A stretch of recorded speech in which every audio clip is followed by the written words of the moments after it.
Alright, hi everyone. It's been quite a while since I did my last live stream, so I thought I'd do some and test my new setup. Hopefully everything should be smooth. Please let me know in the chat if the video is not smooth or if my voice is jittery or anything.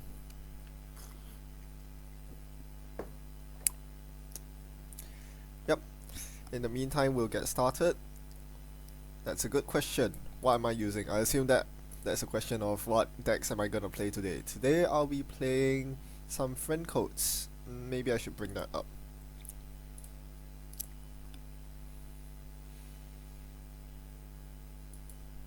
So, this is Spags' deck, Friendcoats. It's been really hot lately, and with good reason. It's really strong and really abuses friends in high places. So this is something I'm looking to try out right now. So we'll look for a co-op game. Oh, I sound tired. Well, sorry about that. I just woke up.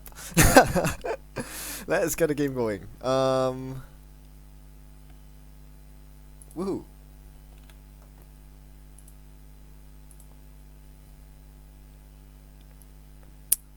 Yep, it's a bit of a slow start for me. Hopefully things should get going.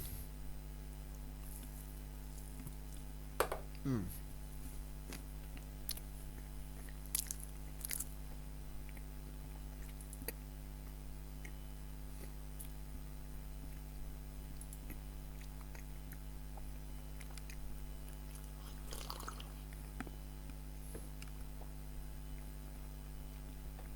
Oh.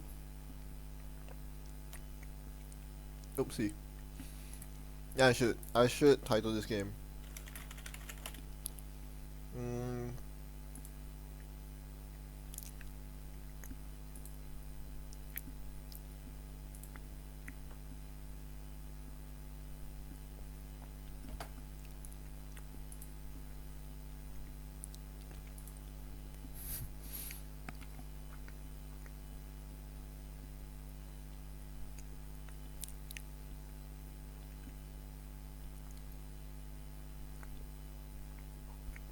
Alright. Hmm. Need to get my URL going.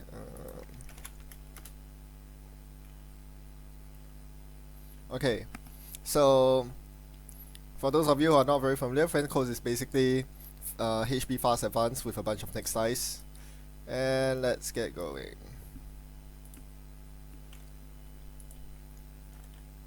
Edvard Kim. Okay, this is a clear mulligan because I don't have ice. I should be respectful of account siphon from my opponent, so let's mulligan into a pretty decent hand. Okay. No, it's not decent at all. I'd like to have the campaign. Okay. Common sense tells me that this should go on HQ, but I'm a very greedy person. So let's draw remote Adonis. I'm very greedy. Ooh, Fairchild 3, okay. That kind of changes things. I think I can afford to do HQ. I really do want to respect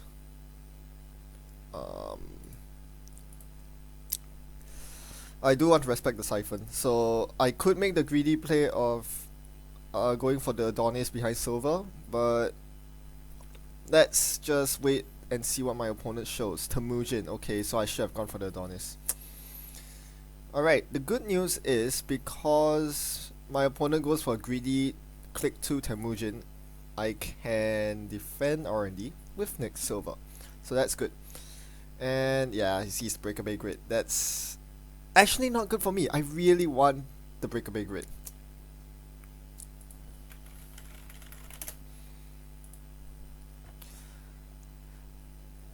Alright, so 2 runs down.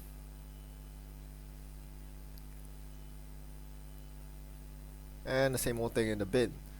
bronze. Okay, so bronze is great. Let's put this on R&D, and we'll begin setting up our remote.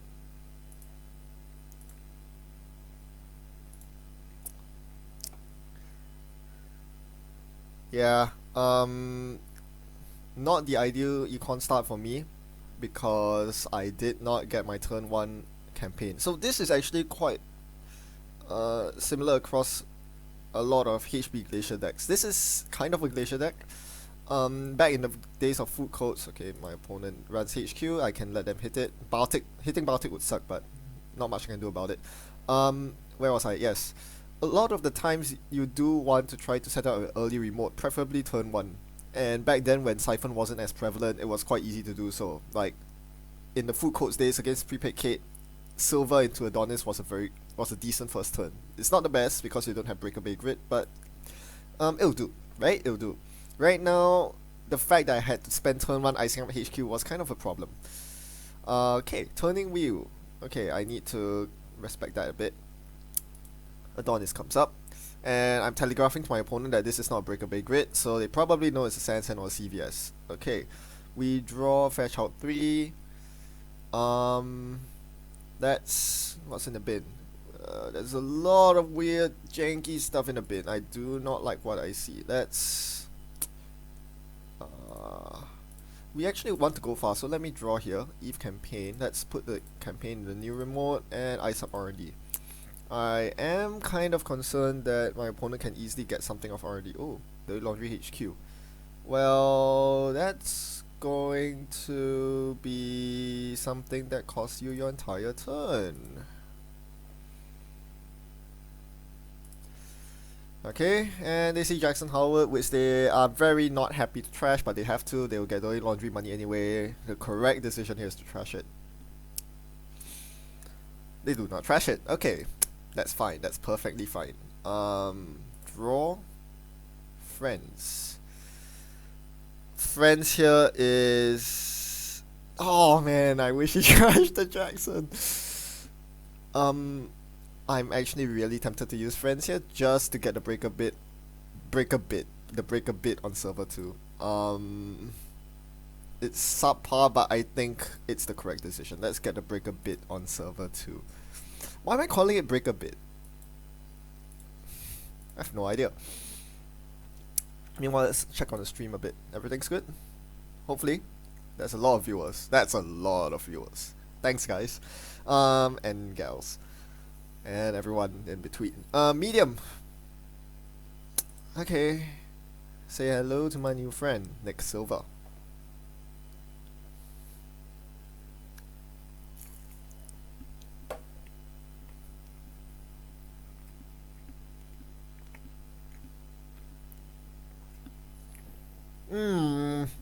Nice.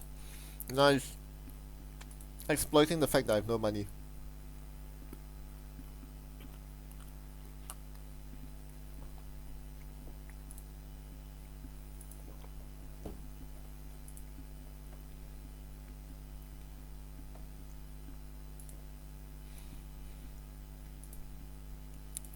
So now I really have to protect this campaign. I can't let him have it. So yeah, trashing Adonis was a really good move. I think a lot of people would have missed out the fact that I was on 0 credits and forget to trash the Adonis. Networking goes in the bin. Another BBG. This one's not very useful. Let's draw. This is the next bronze. Let's put the bronze in the remote. I mean the food in the remote. And let's ice up the remote. So ice priority here. I don't really care about HQ ice just yet. My opponent hasn't shown anything that could really threaten HQ.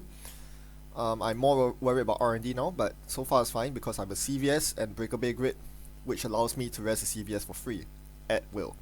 So what I actually want to do now is after shoring up R&D, which I kind of have, I'm looking to score. And this should be a pretty good agenda to score. I just need to make sure that my opponent's on turntable. That's actually not very good for what I'm trying to do here. Okay, another friends in high places. Another friends in high places. Let's leave that there for now. This is tricky because I don't actually have a lot of money.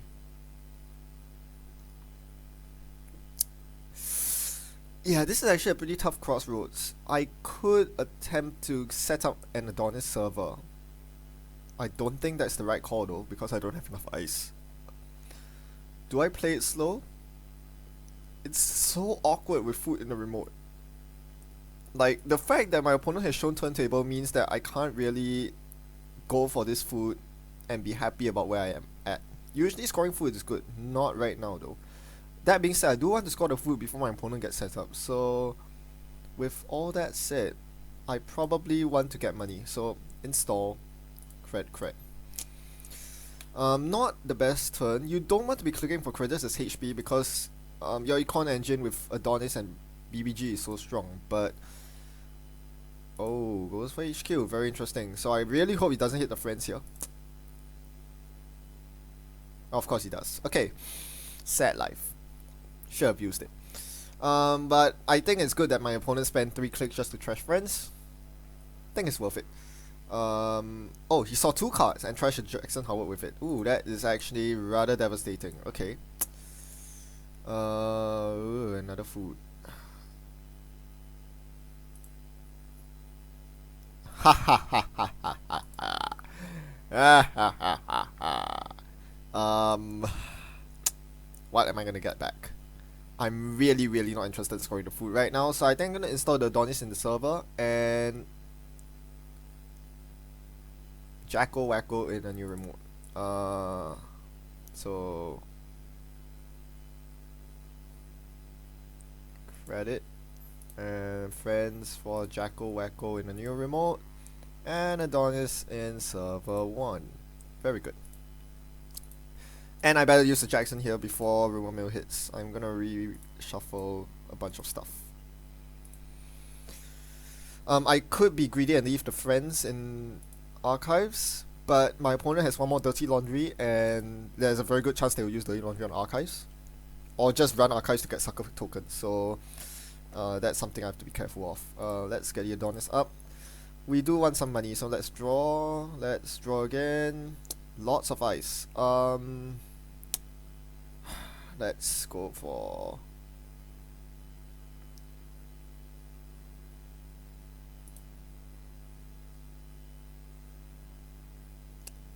R&D.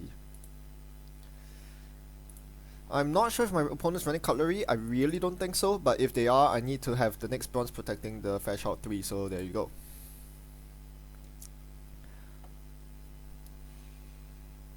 So this is actually kind of an awkward situation because the Adonis is actually hogging the Sansan server, which means I can't really score until at least two turns later. I want the Adonis to take down a fair bit. Meanwhile, this is giving my opponent a lot of time to set up their conspiracy breakers, which is not that good for me.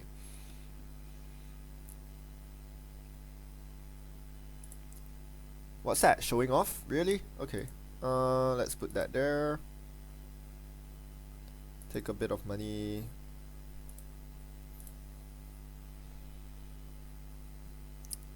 You'll be surprised at how quickly your money depletes in this deck. Ooh, running that. Okay, I'll get my next dice up. So I have 18 credits left. The rest of my ice costs 17 credits to res. So yeah, once I start fast advancing with Sansan, I need to have enough money to defend with all my ice. Oh look, it's prepaid.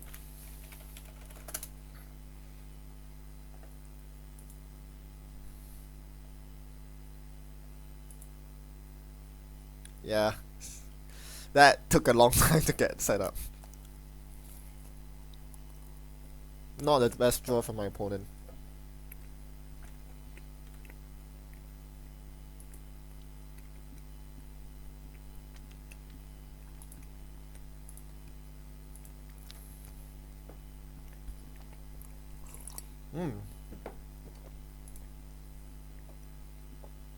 Ooh, I like that agenda. Friends.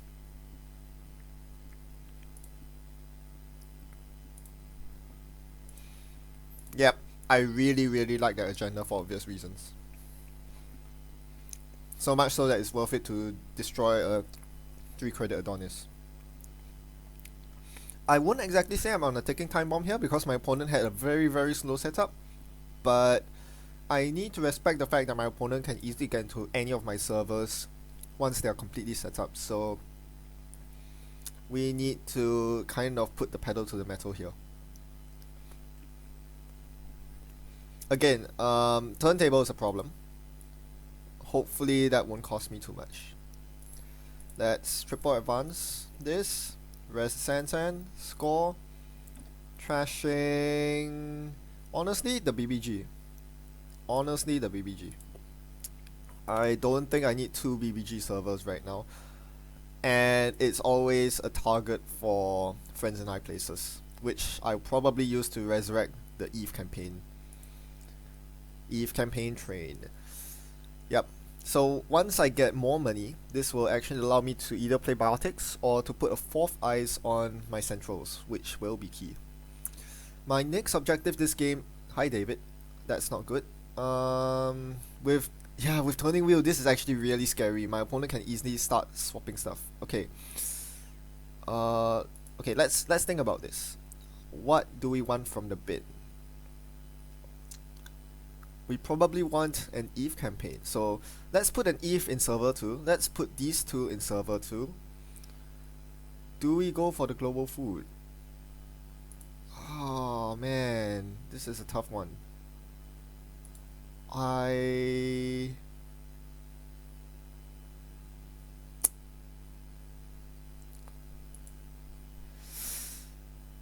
think my opponent will actually go for R&D, to be honest. So the decision here is probably install on R&D, Eve campaign server 2, and that's friends for this in a new remote and this in a new remote, server 4. Yeah, I chose to do this because this David, the turntable and the turning wheel is telegraphing an R&D run. Oh, this means I should ice archives as well. My opponent probably has a rebirth. I really should ice archives. So that was kind of a mistake. I should ice archives. Rebirth is something I need to respect. Parasite on next bronze. Okay, that's fine. We'll res, and we have lots of money. I need ice. Ooh, yeah. I would like this ice to be destroyed so I can recur it. Let's draw. Let's put that there and take a credit. Yep, I think I'll use Biotic to score the food. This is really awkward. Day job. Ooh, that's bad. Okay, that gives my opponent a lot of money. Jackson. Can I like get ice or something?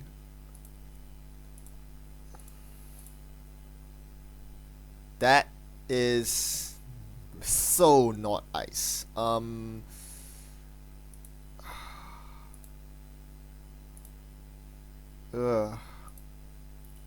do I do here? Do I draw again? I think I take a credit. What do I do with my turn? This is so awkward. I think I'll draw once. There's a bunch of stuff I don't need here. And I'll use Jackson right now. I don't want to get screwed over by random stuff. Let's put the friends back in. And when I say random stuff, I mean Edward Kim. Okay, so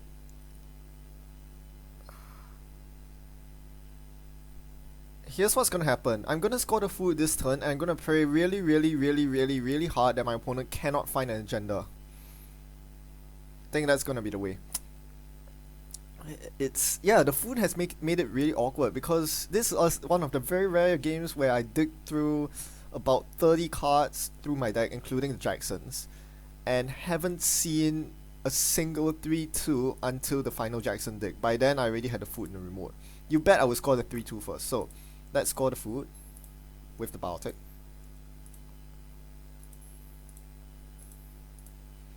And now my opponent has one turn to make magic happen. They could run HQ. That's where the win is. Or more likely they'll run R&D. Or they'll Omar Archives. Not much I can do about that. Paperclip, Spoon, I've had worse, sure gamble. Oh, they're gonna Spoon HQ, aren't they? They are. Damn. Okay, yeah, this is bad, this is bad. They had to draw the Spoon. Oh man, that sucks. Okay. Jig is up. If they do find a Vitruvius, oh man, that's nasty. So nasty. Oh, they don't use the turning wheel. Okay. But they're probably gonna run HQ again to get a sucker token. Whew. And they're probably gonna use the turning wheel to make sure I don't have agendas in hand. That would be the most logical thing to do. Yeah. 1 in 4, 2 in 4. Oh man, it is a very huge swing if my opponent is able to get the Vitruvius here. Jackson Howard and Hedge Fund. Oh my gosh, I survived. We survived. Woo!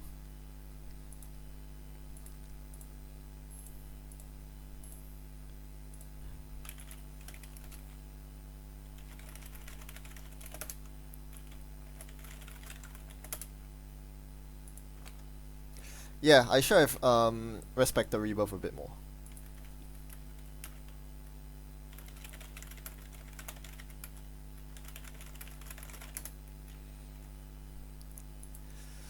So that was a pretty interesting game. My opponent really took too long to set up, which was really unfortunate for my opponent.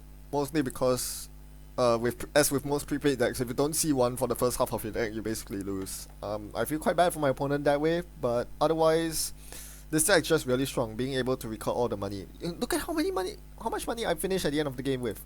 I'm gonna res this, I'm gonna res that, I'm gonna res this, and that some of this, and one of those, and I still will have a very comfortable amount of credits left to Baltic a final agenda out. So this just shows you how crazy this deck is in terms of generating money. Like, you can't stop me. I still have 2 EVE campaigns ticking down. So that's why at the end of the game, towards the end of the game, I was like, do I draw with Jackson? Do I draw one? Because clicking for credits was not going to do anything to advance my gameplay.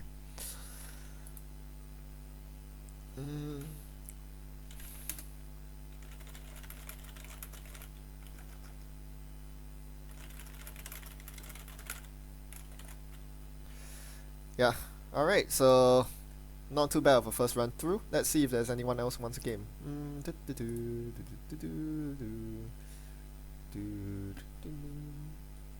Where's the mention?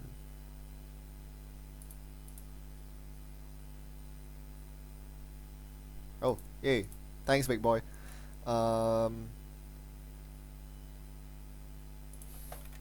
Let's see if anyone wants.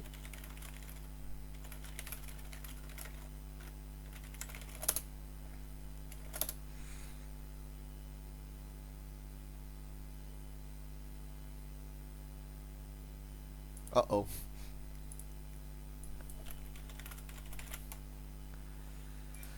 This is gonna be fun. Okay.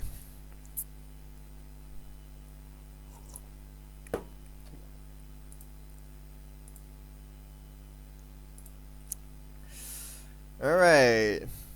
We're up against the one and only big boy. This one's...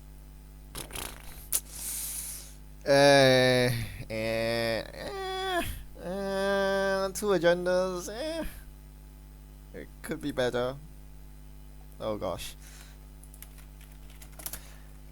Okay. So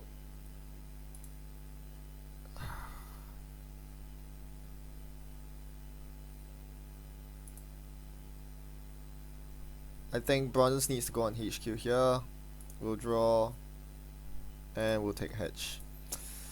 Let's try to get BBG Eve up. I have to respect Whizbugs, so I definitely need an ice to accompany the Eve BBG. Jackson goes in the bin, Liberated comes down, Wildside comes down, we're playing against Dumbleforks. Bastion.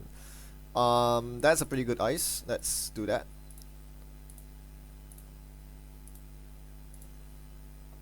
Yeah, I'm very thankful that I saw 2 endurance early. Like, one good thing with playing with next size is that you get a lot of endurance, and that's really, really good for securing your early campaigns. That being said, my opponent is running fouls, so I... Ooh, E-strike. Yuck.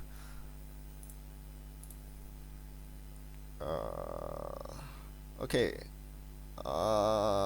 Let's itchy this.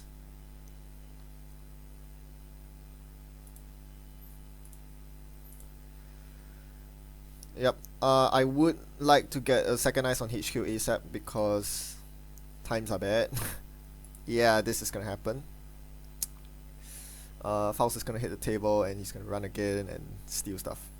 Ooh, going for this. Yeah, sure. I'll stop you at the Bastion. So next turn is definitely ice on HQ as one of my clicks. Turing. Let me think about this. Let's draw. Turing is best on centrals against Dumblefork, so we can do that. And why not R&D ice while we're at it? I'm not gonna give him any more free pokes.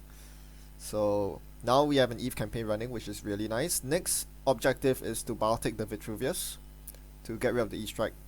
Parasite on next bronze. Hopefully we draw a friend soon. Let's draw.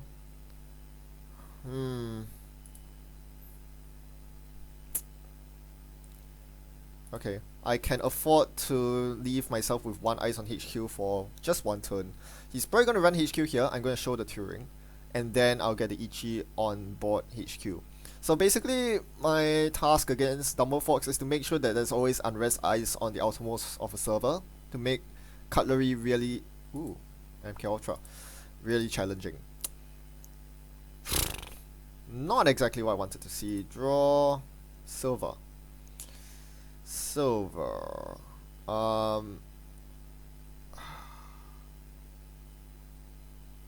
Man, this is a tough one. Let's put HQ. That surely telegraphs too much. Yeah, let's not do that. Let's put silver here. And Eve campaign in server to go with it. Yeah. I probably do want a second remote sooner or later, so hopefully this isn't the wrong choice. We'll rest the silver here and force a parasite or something similar. Also worth noting that he's running Grimoire in Dumbleforks, which is a really interesting choice. I would like to ask him about it later, because it seems to only benefit Parasite, Medium and Sucker, which is a good reason, but you know, turntable is pretty good. Another silver. Okay, so too many agendas in hand for starters.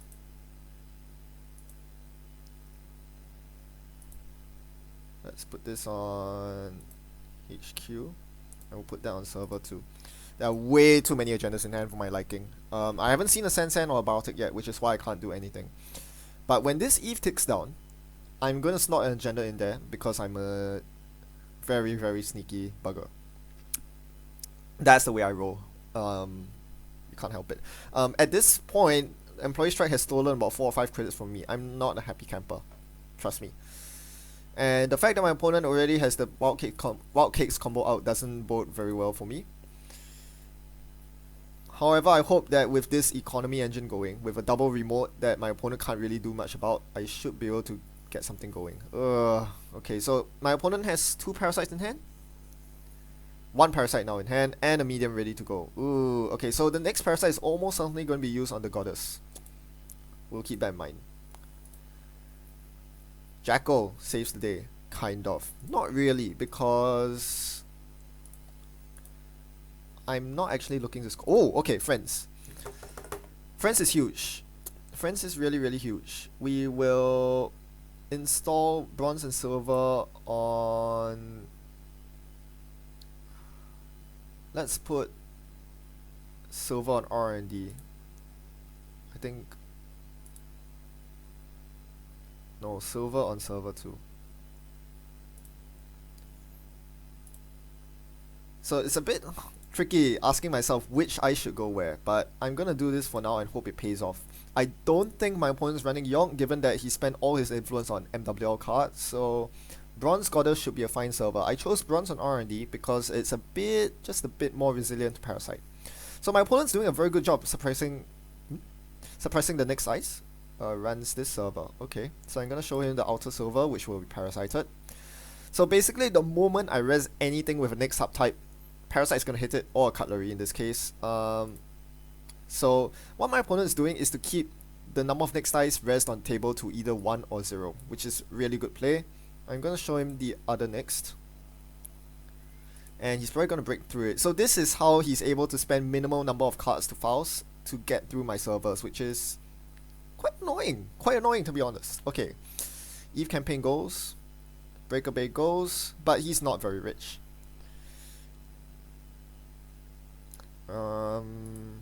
I would probably like to use Jackson here to recur Friends, Jackson, Hedge Fund. So let's do that. I'm leaving enough cards in archive such that if I draw into a Friends, I will be able to leverage that. Let's go. Really? That's not good.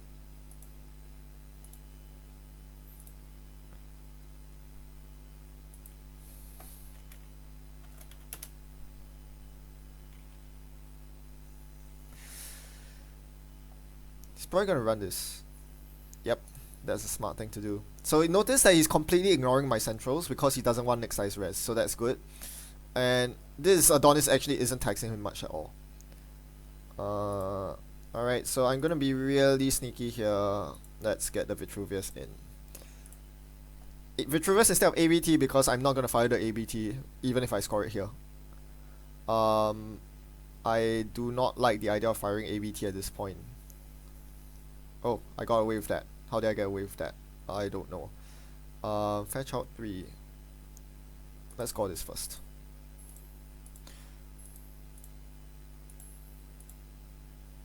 Food in the bin. Food in the bin's not ideal, but eh. Do I rest the bronze here?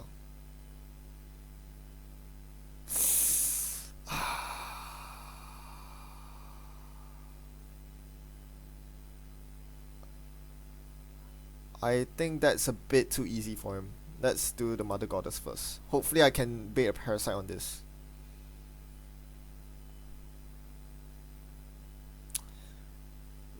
So one weakness of Dumblefork is that because you spend all your influence on HQ.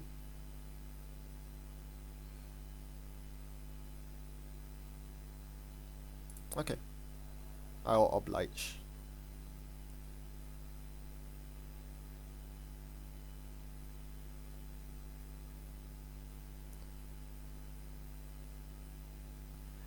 Yeah, this is not very good for me. Thankfully the fork's in the bin.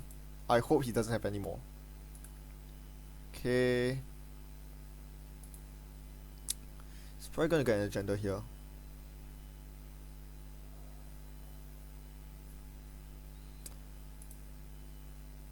Friends.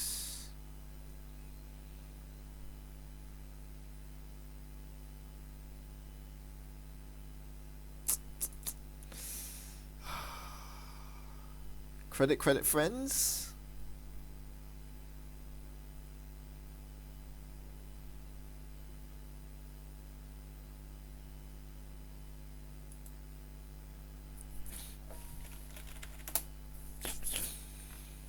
But what do I friends for? 2 campaigns?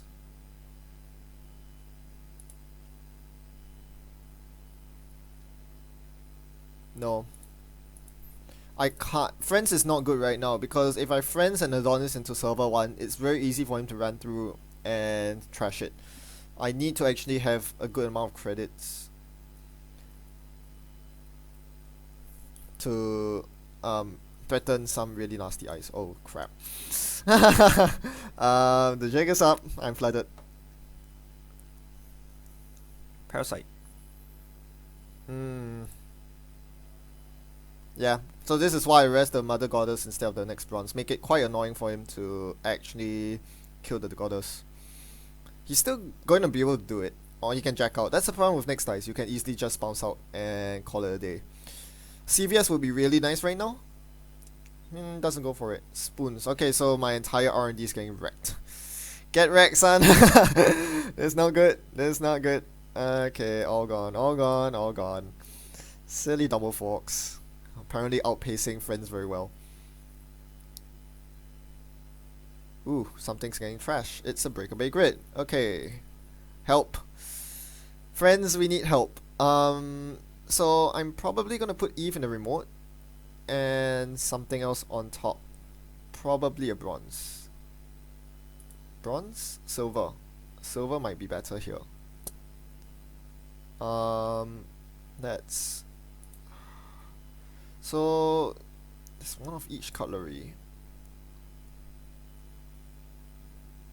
Let's do credit, credit, friends for...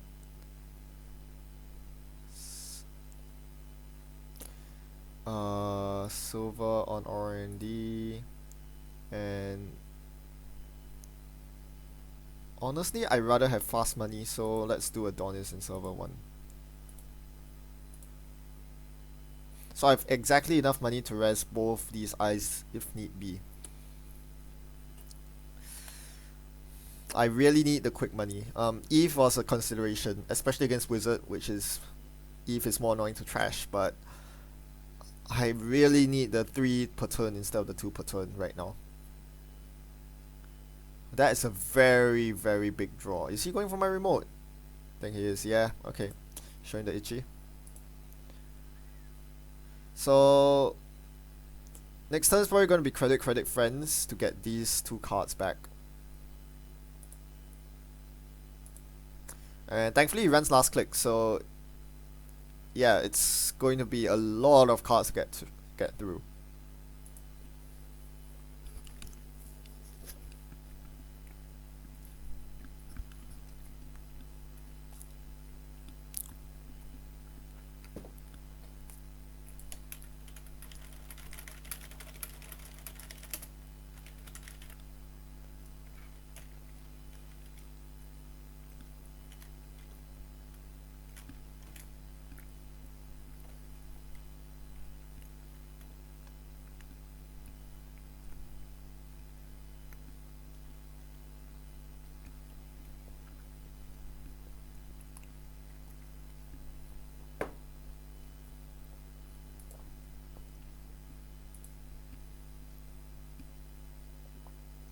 Yeah, I wouldn't expect him to use MK Ultra here, because he can only break 2 subroutines with it, which is not good enough.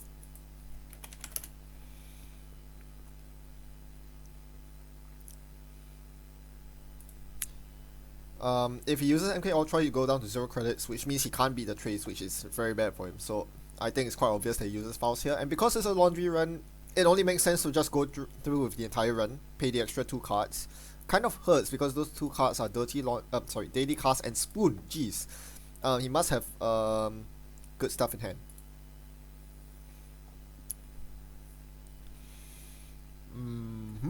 Okay, so yeah, destruction successful. I'm not happy about that, but I can do this. Credit, credit,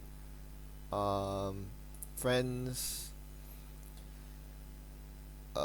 Same deal. This goes in server 1, that goes in server 1. There we go. So definitely an option right now is to draw and then run my remote, click click, pay a credit, pay 2 cards. But he really needs to set up his levy because he's running off cards, so I will get at least 1 tick of Adonis off.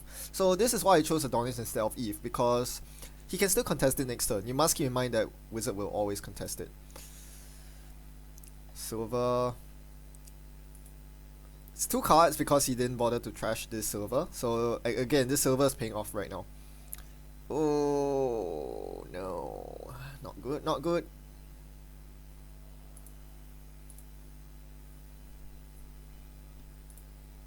Yeah, second Jackson gone. Okay, so I need to really short my defenses. I still haven't found Sansan. Really annoying. Okay, I know he has MK Ultra in the bin, so maybe Architect would be good right now. But right now I just need money, so it's click click for creds for sure. Definitely looking to purge sooner rather than later. Although I do know I run 2 CVS in the deck. Still waiting to see my first one. I'd much rather use CVS on Breaker Bay Grid than to spend 3 clicks purging. Oh gosh. The beginning of the end. It's probably going to be draw run, right? Or something to that effect. Yeah, that's a lot of destruction. Even friends in high places can't really keep up with this. There, sucker. And 3 cards. No agendas. Whew. So now I'm putting a lot of pressure on my opponents. Yeah, this is purge. I'm putting a lot of pressure on my opponent's Liberated because he needs to use Liberated to get the MK Ultra out because he cannot trash Architect, and the best solution to Architect in this deck is probably MK Ultra. 3 credits per run is not nice, but it's better than spending 3 cards to Faust. Most of the time. Deja vu? What could he be getting back? Of course, it's Double Parasite. Woohoo! I don't actually really remember Dumblefork's running Deja Vu, but Big Boy's version runs it, and clearly it's doing a hell of a lot of work. That's getting parasited. That's not good. Biotic. Hedge fund. Let's put this on R&D and gain a credit. Still no Sansan, still no CVS. My win cons are not coming. I do have a third friends though, so even if my last Jackson's trashed, I'm not completely out of it. But this is definitely a game where I want to win sooner rather than later. Laundry Archives. He's probably going to run Archives again so that he can trash the Ichi, which is going to be good play. And this shows why Grimoire is so powerful. Oh, R&D. Interesting.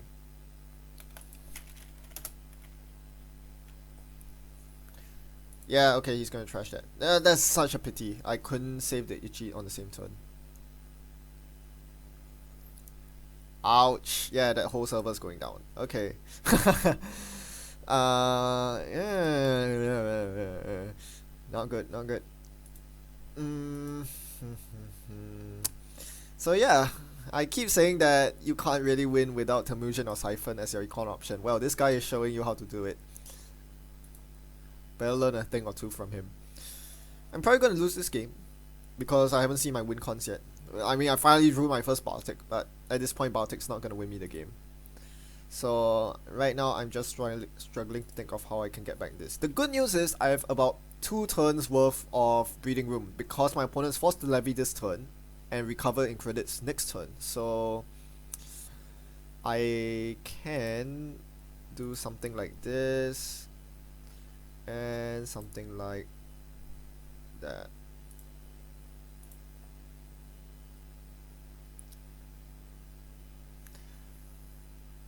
Yike. Okay. I didn't see the Parasite coming. I'm done. He's going to run this and probably win.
Alright, so in short, what happened was, look at my bin, all my ice was in the bin. This makes me very sad. All my campaigns were in the bin. This also makes me very sad. All three hedge funds were in the bin. This is actually a good thing. I still lost. Let's look at my R&D. Double Sand Sand. Really could have used one of those. Sand Sand is really good because it actually slows down the runner. Forcing them to trash Sand Sand, unrest Sand Sands at that, is quite good for me. But even if I got a Sand Sand this game, I don't think I would have won. Look at my credit pool. Compared to last game, this is nothing. This is pathetic. And this just shows you the power of Wizard. I think Big Boy is kind of right in saying, probably right in saying that this is a hard counter to Friends in High Places in HB, because everything just gets trash. It's that simple. Everything goes in the bin. You have a campaign, it goes in the bin. You have ice, it goes in the bin. Everything goes in the bin. Look at my board state at the end of the game. This is a travesty. Okay, so I think I need to rewatch that game if I want to learn something from it. But otherwise, that was a pretty good showing.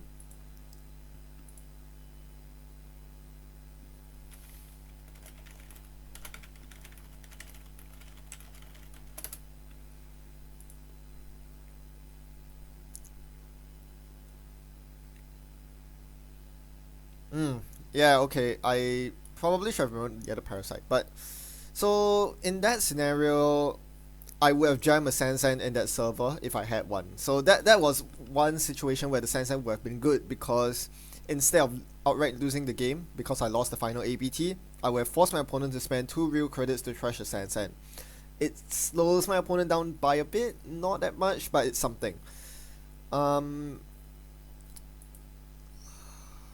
Yeah, I think I have to rewatch the game if I want to comment on it. But basically, I just felt like I was 2 steps behind it, every step of the way. It actually felt good to get the first campaign going, behind 2 pieces of ice, but that only did so much. Perhaps things would have been different if that first campaign was an Adonis instead of an Eve, I'm thinking, because I did have a lot of turns about... It was a full Eve, right? That I got an entire Eve from the early game to the mid game ticking down. So that was 16 credits. If that had been 2 Adonises instead, can you imagine how much money I would have had? That could have made a difference.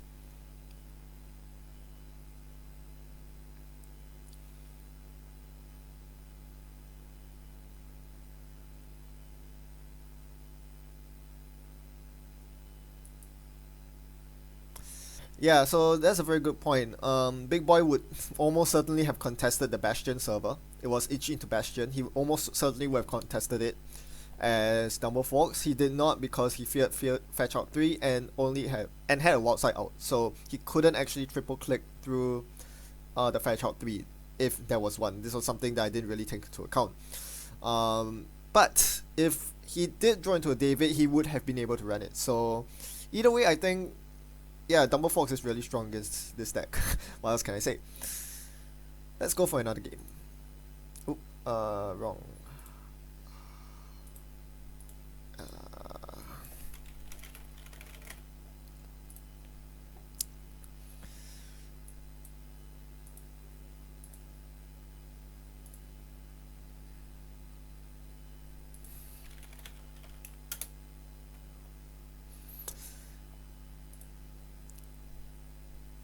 More Friendcoats. This one's up against Chaos Theory with 40 cards. There's no campaign in this hand, so I'm leaning towards the mulligan. There's no campaign in this hand either, and it's worse. I'm not happy about this. So first turn is probably install Jackson, double draw. Just kidding, that's not gonna happen. I'm gonna single draw Ice HQ, Hedge Fund. You never know if this is a Siphon variant. I'm actually not sure what this deck is. We'll see. After first turn, I might be able to figure it out. Next turn is almost certainly going to be Jackson. Workshop. I have no idea what this is. Paperclip. What on earth is this? What? What the hell is going on?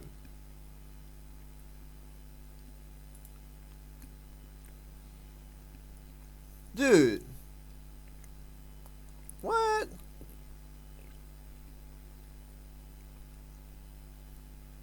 Okay. Yeah, that's synergy. I get that. Why the hell? Will you install feedback filter against me?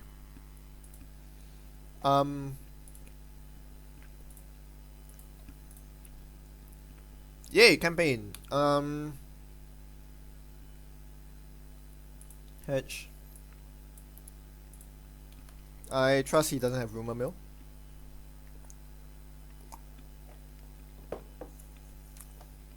Temujin, archives. Get rid of it. Boom, boom, boom, boom, boom, boom, boom, boom.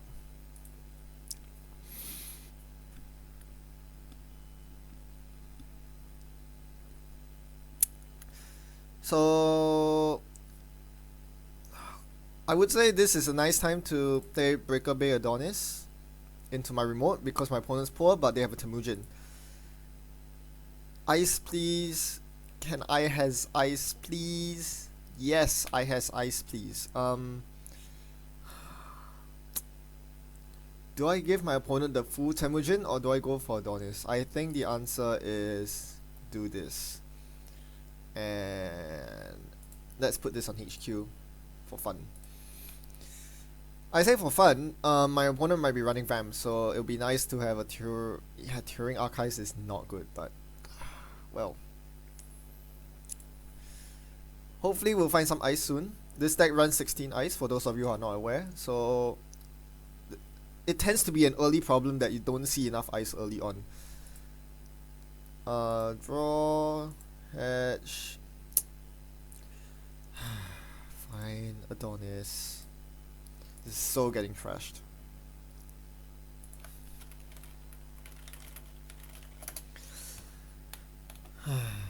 I'm not gonna rest Adonis, obviously. I'm gonna get the Breaker Bay Grid first. I'm putting it there right now because I need to remove cards from my hand somehow.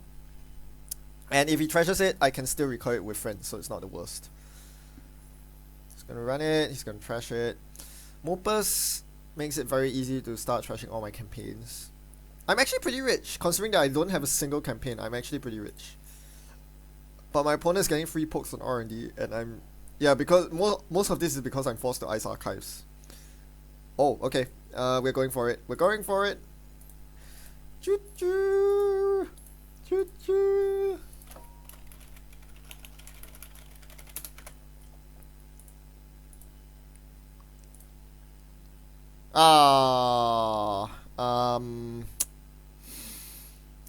Yeah, that goes on R&D.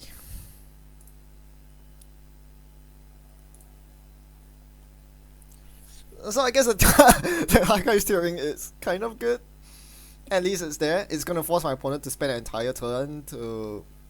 Oh, SMC. Okay, that works. It's gonna get the ABT, which is kind of fine, I guess. The main question is, what is his decoder? I'm gonna rest Turing here and we'll see what his decoder is. Depending on how much money he has to spend, I might decide to get the Adonis out. Oh, Guardian, that's not good. Okay, so now it's very easy for my opponent to get 3 credits a click by breaking the Turing and, you know, getting Temujin money. Not good. Oh, that's fantastic. That is fantabulous. Okay, no, that's not. It's a Nyx Bronze. What are you thinking? Okay, I'm gonna use the Nyx Bronze as fake ice. This does nothing against the Guardian Blade, but I really need the econ right now, so I'm gonna play Friends in High Places to recur the Adonis on server 4 and Jackson new remote. The idea here is that even though my opponent can very easily do something like run archives 3 times and run server 4 to trash my entire server of campaigns, 2 things. Firstly, he doesn't have an SMC out. So, do I use Jackson here? Not interested. He's very poor. So, my opponent can easily get into this server, but as a co-op, I can't think that way. I have to think, my opponent is seeing an unres ice here. It is scary. He doesn't have SMC out. He wouldn't want to run this server, and obviously, as you see in this case, he doesn't. So I'm gonna get the campaign off. If you play as though that this ice is porous and you can't put campaigns in there, you'll never get your money. Oops.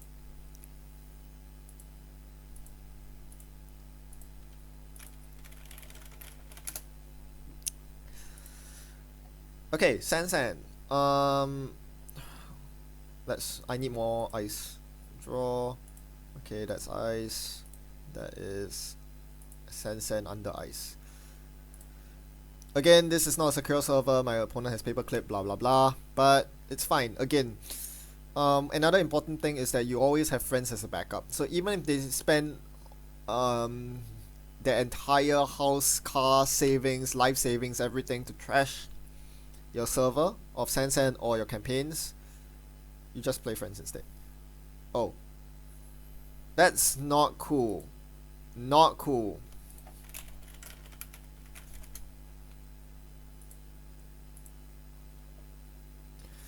Bye Jackson. Should have used you. I should have used the Jackson because it's 3, but hey, who saw that one coming? Not me. I didn't see that one coming. This doesn't technically turn friends off because I don't know. It kind of does, but it kind of does not. I don't know. I do have to be very careful though. Most likely this entails putting more ice on archives. I don't know. We'll have to see first. But I think there's a very compelling reason to ice archives right now. I think if I draw any next ice next turn, I'll probably put it on archives. Itchy is a bit too expensive for my taste on archives. Fairchild, really? Is that all the ice that I'm getting? Bastion. Yeah, Bastion's fine.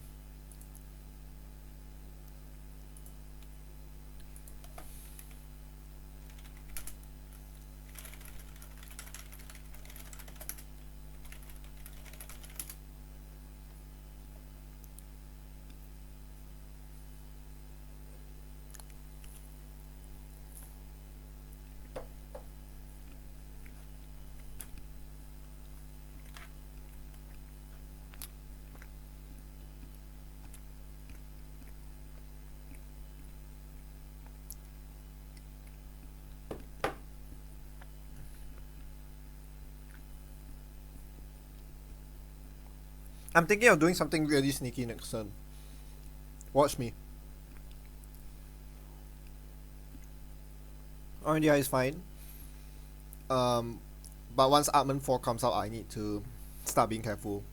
I don't think Shapers have a lot of good solutions to Itchy. Artman 4 is one of them. I have to be very careful.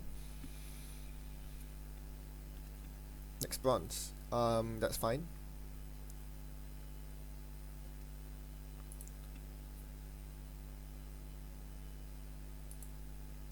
So I said I was going to be really cheeky. Let's do silver on R&D first. I need a heart and a run here. I'm gonna put corporate sales team in the bin. Can you see what I'm trying to do here? I don't have a Jackson available. I'm gonna be really sneaky here and hope that he doesn't run R&D. Archives. There's not much reason for him to run anyway. The Temujin's gone. But I'm doing something really sneaky here. On the lamb. Let me think about this. Silver. Itchy silver would be a good server. Yeah, let's do itchy silver. Itchy. Let's take a credit and we'll play Friends in High Places to recur Adonis in server 4 and corporate sales team in server 6. There we go. So that was the sneaky play. By putting sales team in archives the turn before, I'm now able to actually use friends to install sales team into server 6. Assuming my opponent's not able to get into this server, I can then score it off the sand for big money. Of course, this is a very flawed assumption, but I hope that my opponent is really afraid of the Itchy. Then again, he can just run first click and still get through. So I might concede the sales team either way. This seems like a agenda that I won't be able to score at any rate, but at least by forcing my opponent to spend a lot of time and money on this server, I should hopefully open up a scoring window. SMC comes out, paperclip goes in the bin. That's very good for me.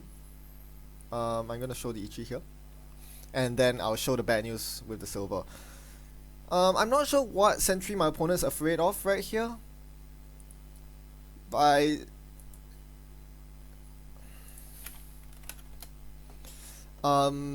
installing SMC over the paperclip, that's really drastic. Cause it's very likely that I'm running silvers. Again, they'll probably get the sales team, but I think I'm coming out ahead at any rate. So yeah, unless you're afraid of architects, I think installing SMC was the wrong choice. I'm really not sure what you're afraid of here. Shrike. Wow. He's not gonna get through. He can't. Yeah. He can't get through. He's 1 credit short. So because of that really huge misplay. Oh, I forgot to rest the Adonis. Never mind. He misplayed, I misplayed. We all misplay, we all have fun. Let's score this.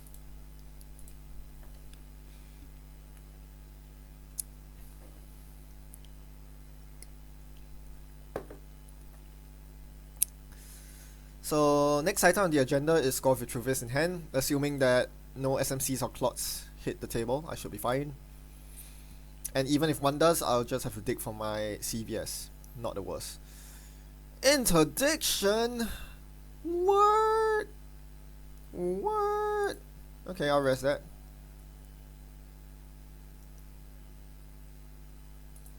Interdiction?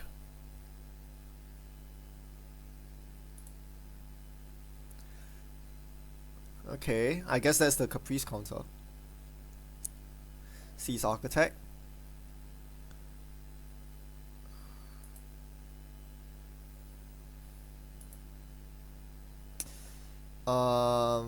Yeah, let's get rid of the interdiction.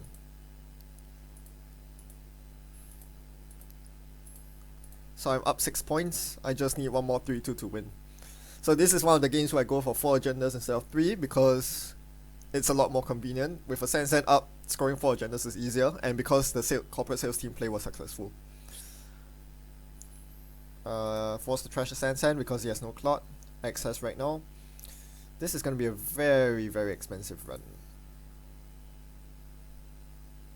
I'm not sure what he's thinking here. He's not going to be able to trash the Sand.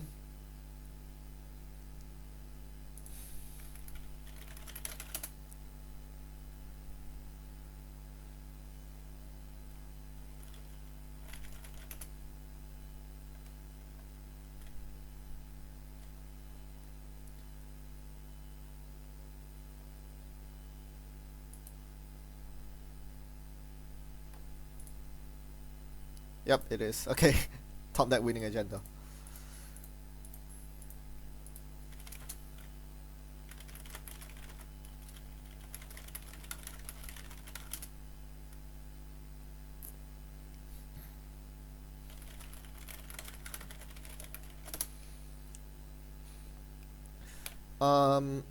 So it's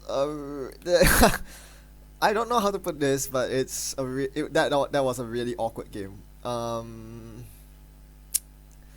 I never managed to achieve a critical mass of next size, and I never had the campaign spam going.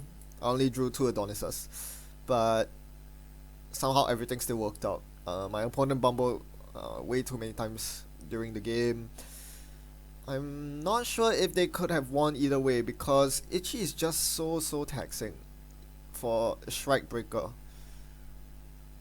I'm not sure. Like, a single Ichi is fine, right? 4 credits to break with Shrike, and then you get Temujin money back if there's Temujin or R&D. But then you start stacking things like Nick Silver on top of it, and the runner just goes like, I can't run every turn, I can't lock R&D.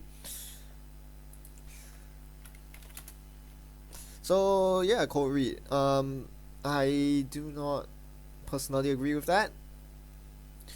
I really fail to see why you would use cold read instead of Stim Hack when Stim Hack just gives you so much more power.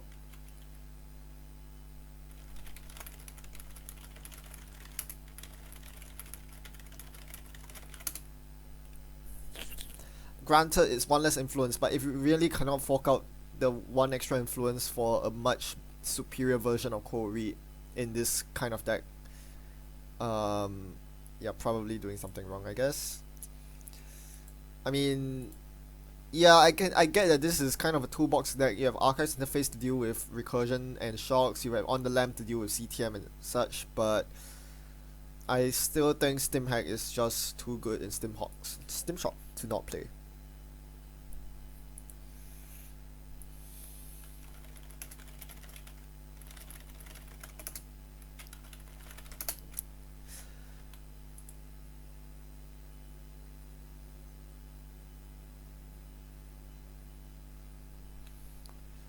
Sandberg goes 79.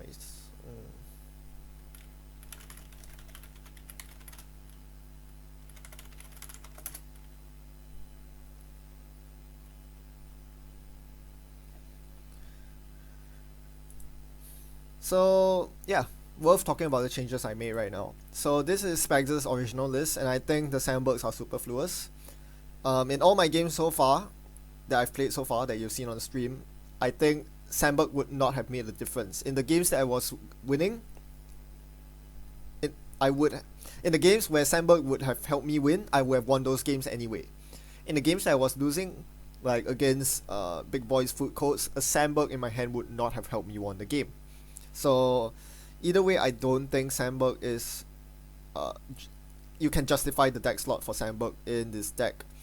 It is much better used to increase the consistency of your other cards, particularly Cyberdex, Biotech Labor, or even for the 17th Ice. I think all of these are much better justifications for deck slots over Sandberg. Sure, Sandberg will give you the occasional blowout win and could be pretty good in a tournament setting where you are using where people don't exactly know the contents of your deck, and a surprise blowout could easily, make the difference between winning in the top cut and losing. However, I think in the long run, for a consistent deck, you don't need a Sandberg. Next game. Yeah, I'm doing a very big Friends marathon here.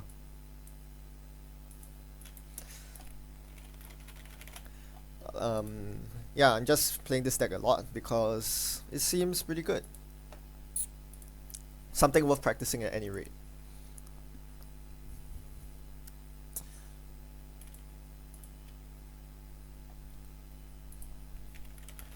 We're getting a very good variety of runners today in the competitive section. Ooh, tough choice. Hayley. Hayley.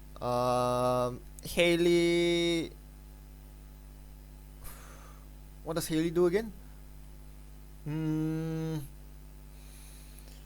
I have a very sneaking suspicion this is Diaper.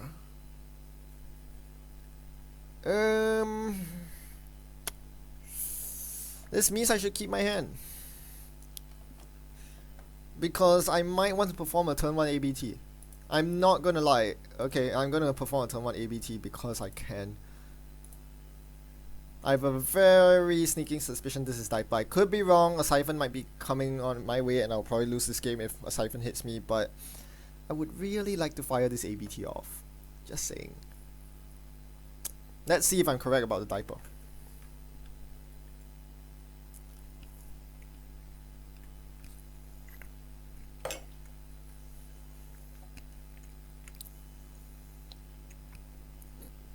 That's not Diaper. That is Jank.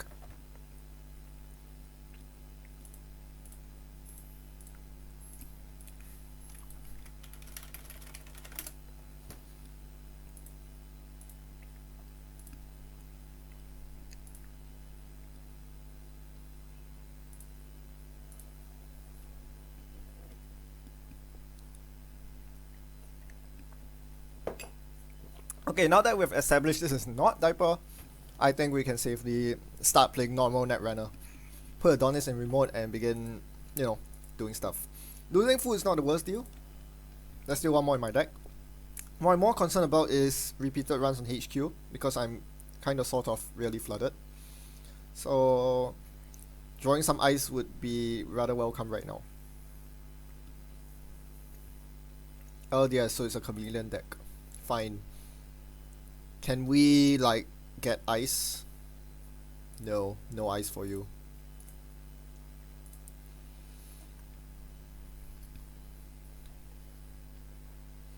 Yeah, I might want the 17th ice. I don't know. I'm not sure what you take out for the 17th ice though. I really like having 2 Baltics and 2 CVS. And yes, this looks very suspiciously like yet another ABT. I think my opponent will be very tempted to contest it. It seems like, I mean, judging by the way I've played it so far, it wouldn't be wrong for the runner to conclude that I'm just trying to pump out agendas as quickly as I humanly can, given that I'm not icing up HQ at all, which means that I'm not gonna let agendas pile up in hand, right? I'm just gonna pump that out in the server, score them, draw them, score them, and repeat. So, I think this is a very good misdirection. Ironically enough, it's the court playing misdirection, not the runner. But we'll see if he falls for this bait. It's kind of bait in the sense that I can recur it with friends, if need be, and it's gonna cost my opponent a lot of tempo. And he what?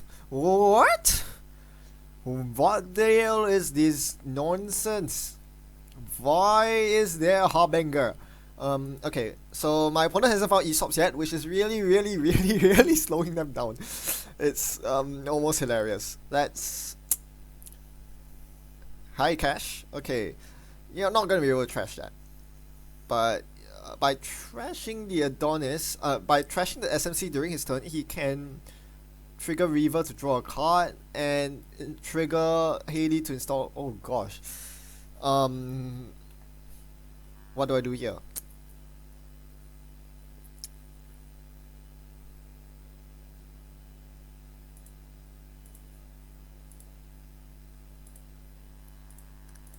Lol. I'm gonna fire another ABT. That's what I'm gonna do. Unfortunately, I created 2 new remotes, so I'm actually helping my opponent draw into Aesops. But hopefully this should be the last of the new remotes. I don't really intend to ice HQ this game, because I think with the amount of influence he spent on Reaver and Harbinger, there's no, and Caches, there is no way my opponent is running Vamp, Siphon, any of those HQ cards I'm worried about. Asher's the worst you could run. I'm not really concerned about Asher. So, scavenge the cash to draw with Reaver to trigger Hayley, installing another program. I don't think he's going to install another program. I might be wrong. There might be... Oh, Cerberus. Okay, and then take money off cash. Make a Zai. Ouch.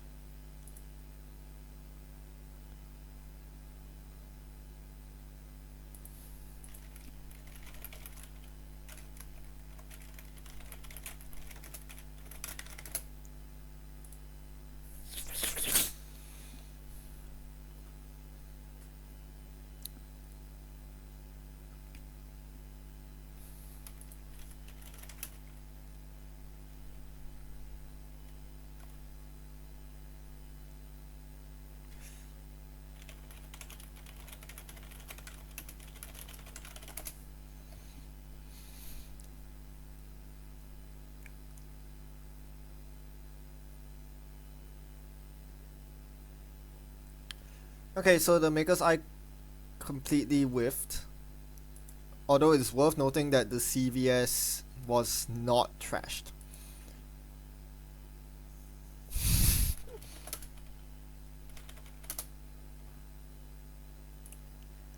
Okay.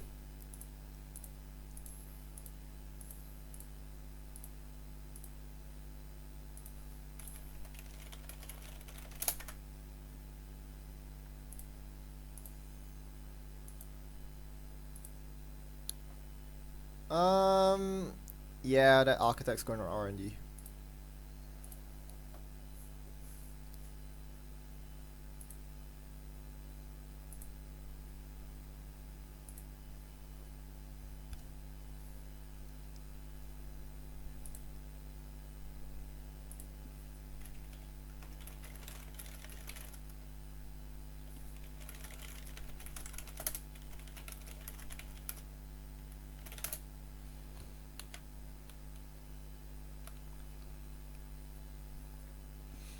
So yeah, top level plays by my opponent there, not trashing the CVS, meaning that one of my ABT slots was guaranteed to be a blank.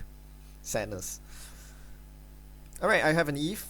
So Eve is going in this remote as bait. I think my opponent by this point should be really unhappy with the fact that I'm scoring agendas left, right, center off single ice remotes. So this Mother Goddess is super porous, but they'll get to the bottom only to see an Eve. Then again, he knew that from the maker side I mandatory drew into the Eve, so he could just ignore it. So at this point, I have to ask myself, I have to make the choice. Do I want to make the high level play of installing a Vitruvius here and then firing the Breaker Bay Grid on that remote? Okay, let's draw Jackson first. I could use a bit of ice. That's not ice. LDS. Okay, I'm gonna make the safe play and do Eve instead. And then Friends in High Places for both cards into server 2.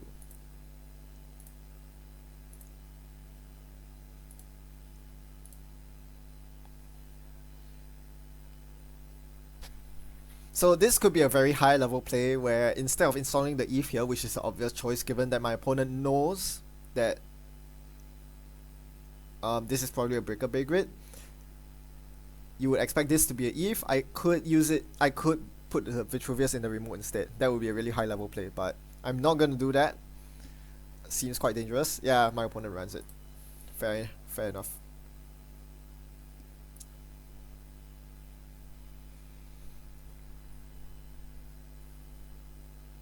Okay, let's res the Eve.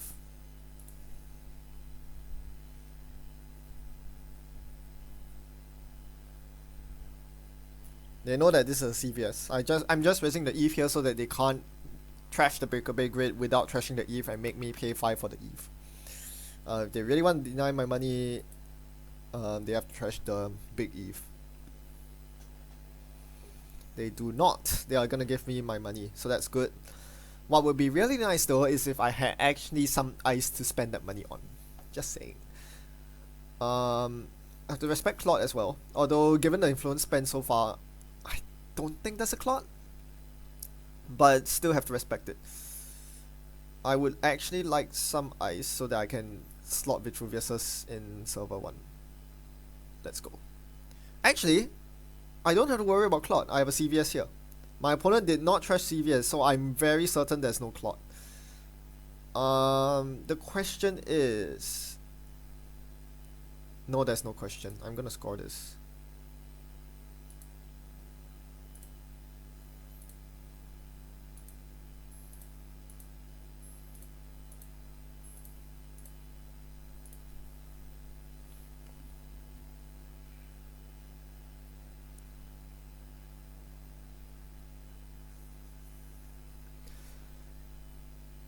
Alright, so Chameleon's coming down, a Maker's Eye is coming, that's fine. Sentry. Until the end of...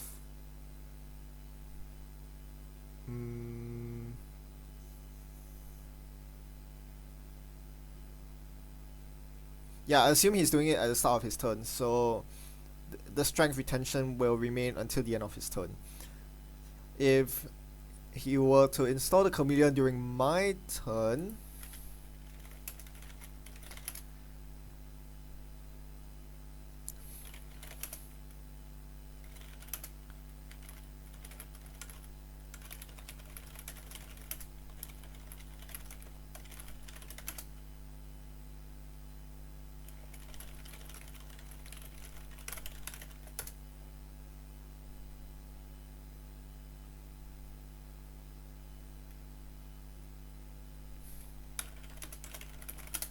alright, so the contention here is that when do you install the Chameleon using SMC? During the Corpse turn or the Runner's turn? Because LDS states that the Icebreaker has +1 strength until the end of the turn. It doesn't say the Runner's turn. So if he installs the Chameleon during my turn, and then my turn finishes, he will begin his turn with a strength 3 Chameleon instead of 5, which is sometimes not desirable. In this case, he could do that. It doesn't matter because, um, well, Architect Strength 3 obviously, and he's using Sentry, so Strength 3 Chameleon's fine.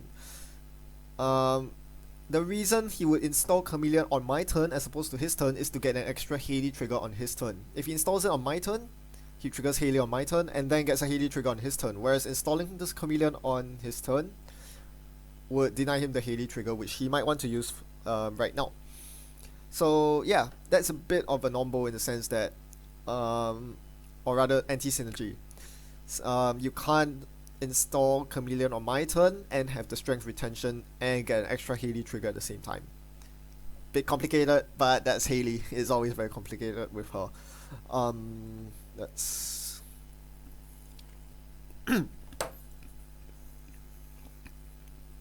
R&D interface, triggering Hayley, no Hayley triggers. 3 credits for this run.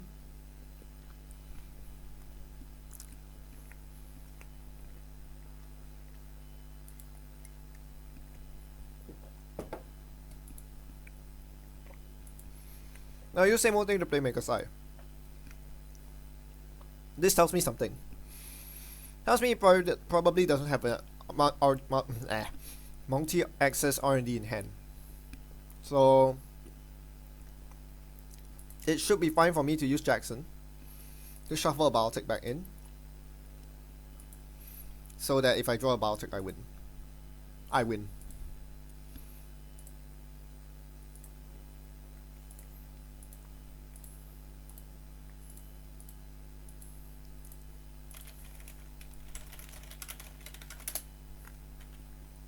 And this is why I want 2 Baltics in this deck. Because when you don't find the Sands, you'll be really happy you have the Baltics for your win con instead.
I mean, my opponent just got a pretty slow econ start because ESOPs didn't turn up early.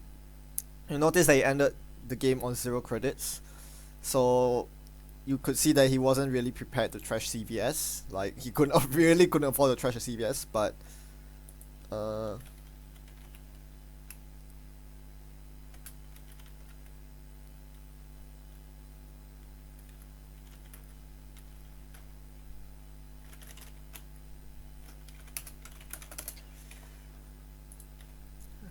yeah, so I think you have to be really careful about giving your opponent tells. Like, my opponent basically informing me that he doesn't have claw in his deck. Like, I kind of deduced it given the influence spread, but not trashing CVS basically confirmed it. He made a good point about friends providing very easy recursion for CVS, but come on, CVS costs 1 credit to trash. Surely you can afford 1 credit. I know this guy is super poor because of the late ESOPs, but you should fork out the 1 credit. Like, just to deny the tell. I think that 1 credit forking out is worth it. And at any rate, playing friends cost me 2 credits and cost me 1 slot. 1 slot which I could use for another campaign or Breaker Bay Grid. So I think it was completely correct to trash the CVS at any rate, whether it was from R&D or from the server access. Right, so that was the game.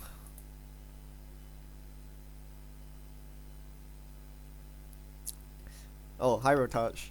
Rotage.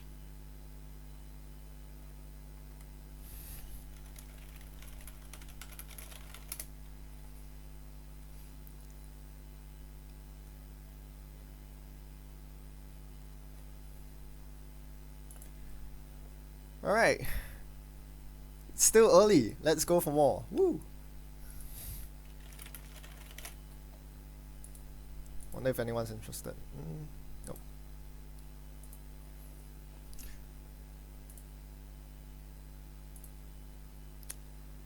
I wouldn't say this deck is super hard to play. I guess being used to playing HB Fast Advance helps quite a bit. But there are some decisions which I have to be really careful about. Okay, let's get another game going. Sorry if anyone's finding this boring, but I think Friendcoats is a pretty fun deck to play in the sense that it's normal net runner. Oh wow, we really are getting a huge variety of runners today. This one's Leela, which means I instant mulligan this hand. Normally a fairly okay keep, but against Leela, this is a no way. Oh, what a hand against Leela. Okay, I like me likey. So for sure, do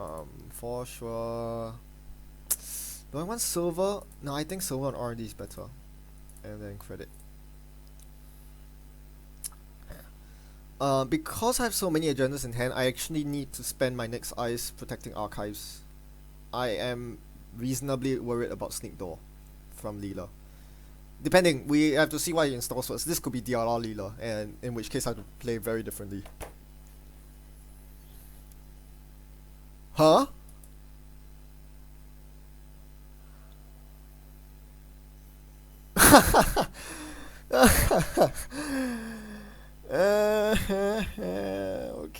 Okay. This is not the starting hand I want against DLR Leela.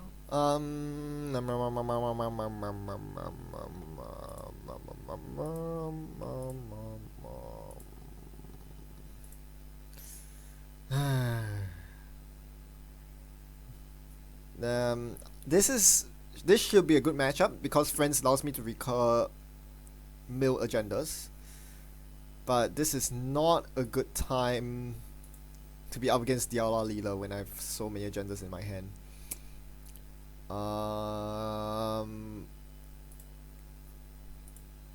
Okay, so they don't run Sneak Door, so I don't need to ice archives. I need to be worried about account siphon, right? So HQ.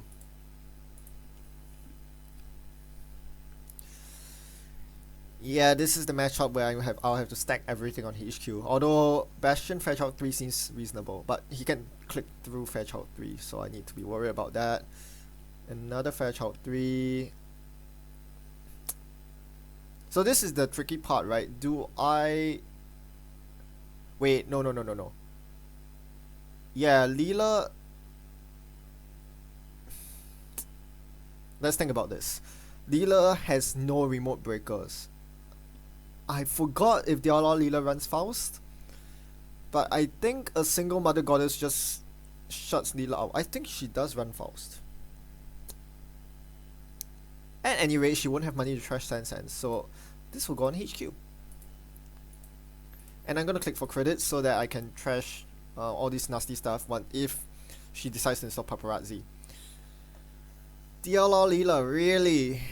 Rumor Mill, hello Rumor Mill. Oh, come on. Let's draw. This is not looking good. Fisk is probably coming his way, which is why I'm not very keen on... Oh my gosh.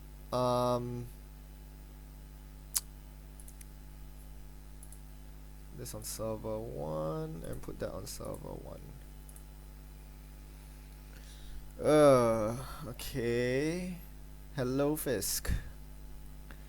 There's a gang sign. Oh man, this is ugly. Oh, this could be good for me. That's gonna be a really nasty ice to deal with.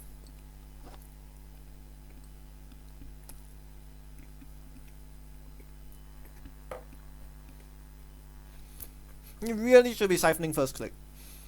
I think he has to give out the 2 bank drops.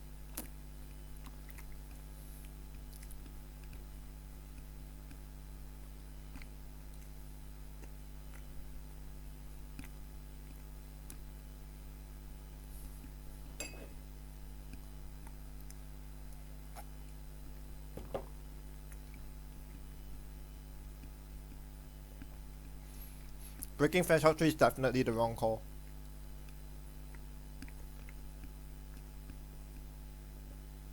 I think it's abundantly apparent this game he's not going to get bank jobs off. I would have trashed both bank jobs to Friendcoats 3 subroutines. But instead he's trying to... Yep, that's what he's doing. So... let me think about this. I'll need to rest this. He can possibly get the Siphon off. He's going to spend 2 cards on the Bastion. And then he can spend 3 cards on the Friendcoats 3. But then he'll have to eat the first 2 subroutines again. Which probably works in my favor. Like, he'll get the Siphon off, but at what cost?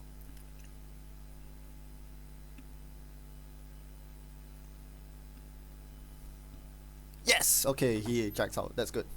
I really didn't want him to get the Siphon off.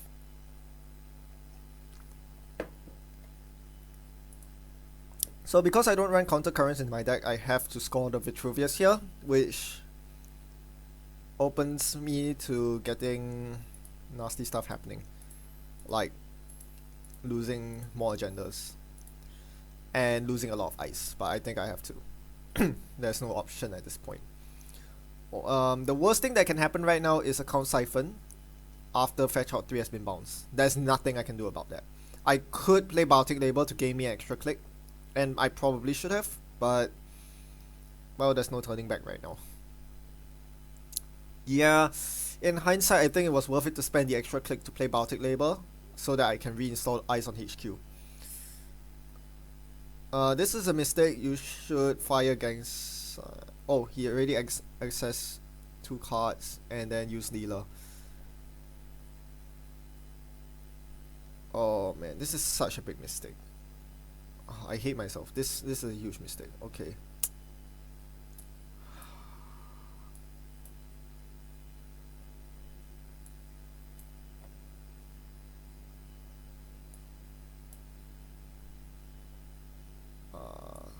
Yeah, screw the Baltic. Oh, yeah, I should have used the Baltic there. The extra click would have allowed me to install Jackson. I forgot I didn't have an extra click to install Jackson. This is gonna cost me the game. Click 1 Siphon. Or click 1 Run Archives. Either way, I'm gonna lose. Yeah, this is the problem with Siphon decks. You make one small mistake like this and you get heavily punished for it. I really should have used the Baltic to score the Vitruvius to give me an extra click. Feeling so sick right now. Okay, I dug the Siphon. Aesops? What? One does not simply play Aesops in DLR Leela. Do not understand. Do not understand. R&D Ice. I would have bounced the remote ice. I don't see the point of bouncing R&D Ice last click. So yeah, I think I'm thankfully my misplays are eclipsed by my opponent's misplays. Inside job.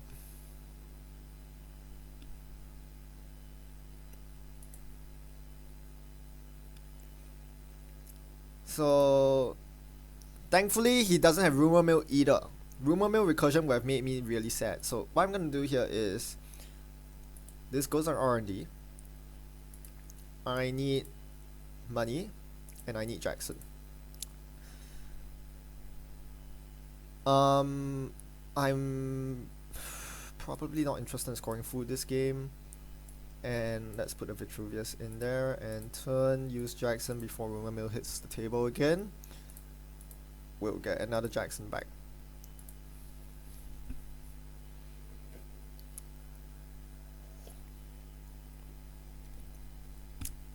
So basically I'm trying to turn off its win condition of DLR. I should be able to... Can I? It's very expensive to trash this entire rig.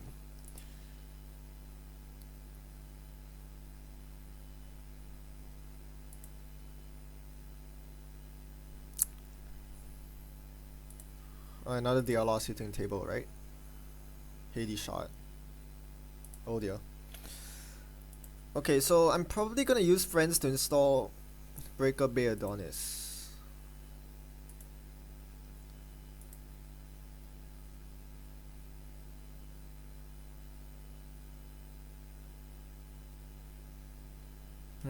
Let me think. Breaker Bay Adonis.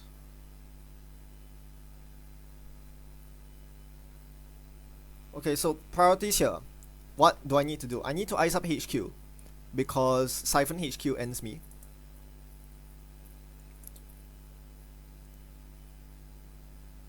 So, and Itchy on HQ will suffice. So I think my turn is install Itchy on remote. Install Eve in remote.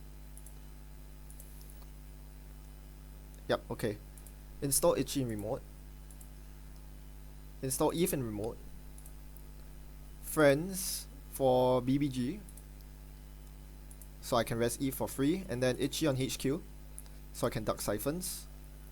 Ditching duplicate Eve. Eve is a bit slow for this matchup. My opponent's running out of deck really quickly. I'm not sure if they run Levy. I highly doubt so given what I've seen so far. Could be wrong. Like, Aesop's and Hades Sharp pretty much precludes possibility of having Eve. Itchy on HQ basically prevents Siphon, because if he clicks through the Fairchild, he won't have the files to deal with Bastion. Because I would trash it with Itchy. So that works out for me. My really about what I should be worried about is credit inside job remote, which will give my opponent. No, they don't have bank job. Yeah, my opponent's in a very bad place right now. That being said, I'm still not really winning the game. I need to be careful about gang sign. So we'll see how things work out from here. But I would like to score the next agenda in somewhat good order. I might have to use my second Jackson to recur Biotic friends and stuff. Like, I would like a Sensen right now, not drawing one. Even with two Sensens in the deck, sometimes you just don't draw them.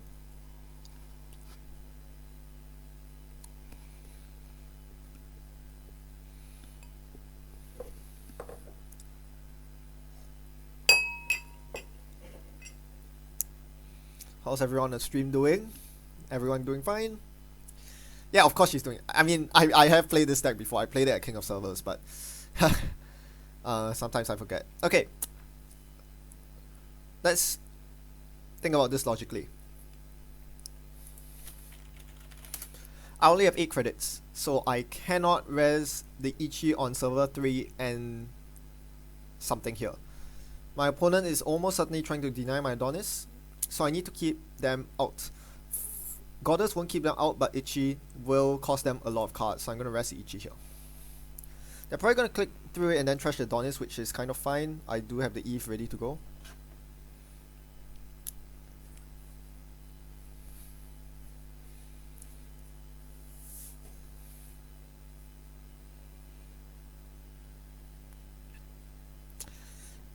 I would really like to have the extra credit to res the Adonis. I mean, the Goddess.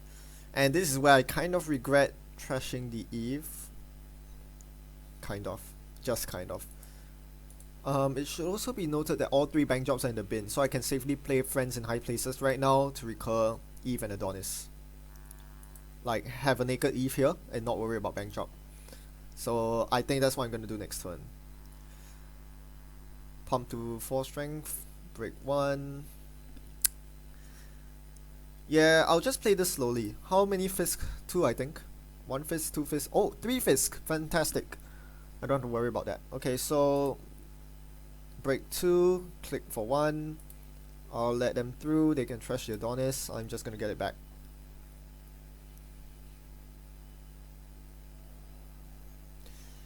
Unfortunately, because I don't have a duplicate Breaker Bay grid. Yeah, ideally next turn I would draw straight into my Breaker Bay grid so I can install it and then have a very good time. Something tells me that's not going to happen, but yeah. I think what my opponent's going to do is to try to get Paparazzi up and then go for the milling win condition, which means I need to get my economy up right now. So let's do that. Breaker Bay! No, that's not Breaker Bay, that's San. Wrong.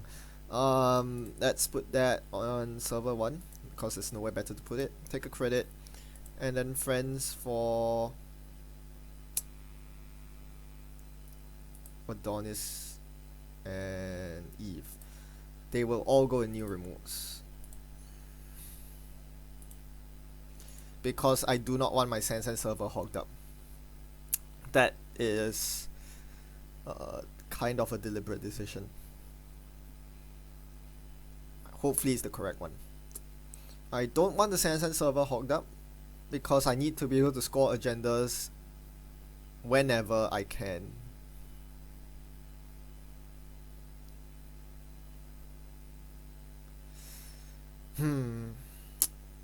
Yeah, I'm still not sure about my friend's play here.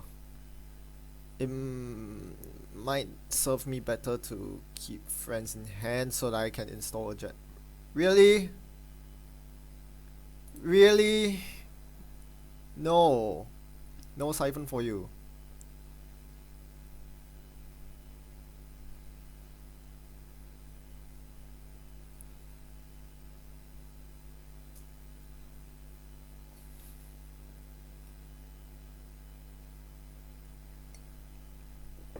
Actually, that was the wrong play, right? The correct play would have been to rest the Eve instead of the HG. I think the problem with resing Eve is that I'm basically allowing my opponent to get a HQ access if I do not rest HG. Whereas if I rest HG here, there's still a good chance my opponent will do something like ditch 2 cards, click 2 times and jack out. Because this is a really tough sell, right? Having to pay 5 of the 6 cards remaining in hand to get a single HQ access. My opponent cannot do that. So I think fire all. Okay. Right. That's easy. And oh, I even get a trace for 1 brain. Because they have no link.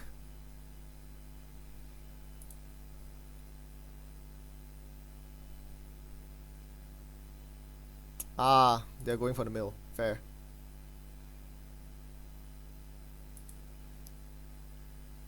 That's a tough spot to be in. I don't actually have enough money to contest everything yet.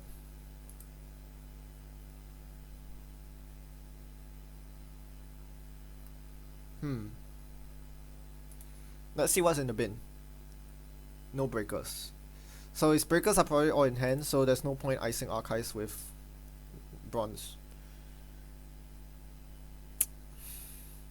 I don't think I have to worry about dealer bounces at this point, so what I'm gonna do is to install Jackson. Take 2. If Rumor Mill comes up, I can turn it off by scoring on Sands End. And if he mills agendas, I can recur them with Jackson. So not the worst, I guess. Yeah, worse things could happen. Given my situation, worse things could happen. I wasn't able to get enough campaigns running early. And as a result, I'm now not able to contest his ginormous resource rig. This is actually a rather tight game. Again, I think I misplayed a bit too much early. If I used the Baltic on Vitruvius early, I'm pretty sure things would have been different. But whatever the case is, we are now here where we are. I'm probably gonna res the Eve or the Adonis next turn. Probably, I don't know. Probably the Eve, actually.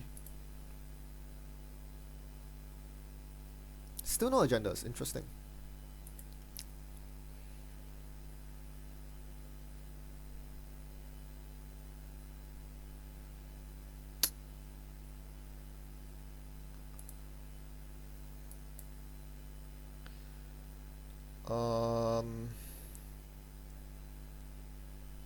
What do I do here?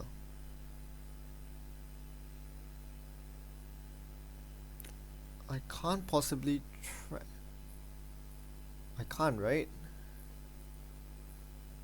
It's too much to trash. The problem is double same old thing means that he can recur Rumor Mill for days.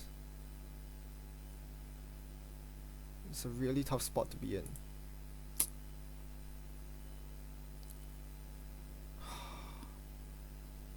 I think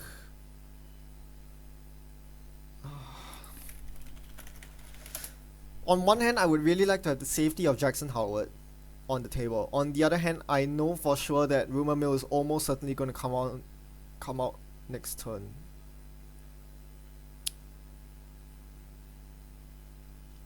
Okay. Here's my suggestion. Rumor Mill costs 1 to play, so my opponent needs to click for a credit or sell something to Aesop before playing Rumor Mill. So the moment my opponent gains a credit, I'll have to spend the Jackson. I would like to recur friends in high places for obvious reasons. 2 of them. And what else? A hedge fund. I need money. So I'll recur these 3 cards. So what I'm going to do for first click, do I draw with Jackson? If I draw with Jackson, I'm shortening my lifespan. That doesn't look like a good idea. I think I'll take credits. Whoa. For my last click, I will install next bronze.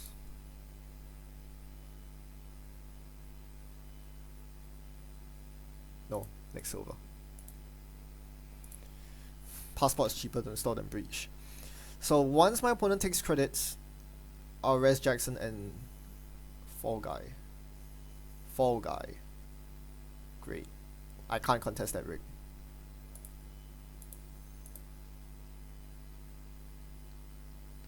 Oops.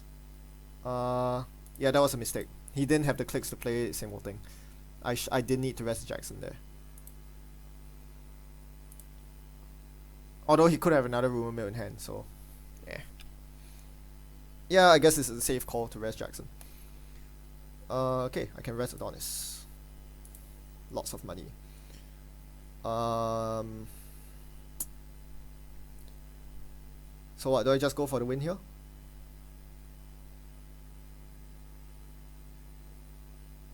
It's so risky though, because the win is not guaranteed. I'll go for the win. I need to win fast.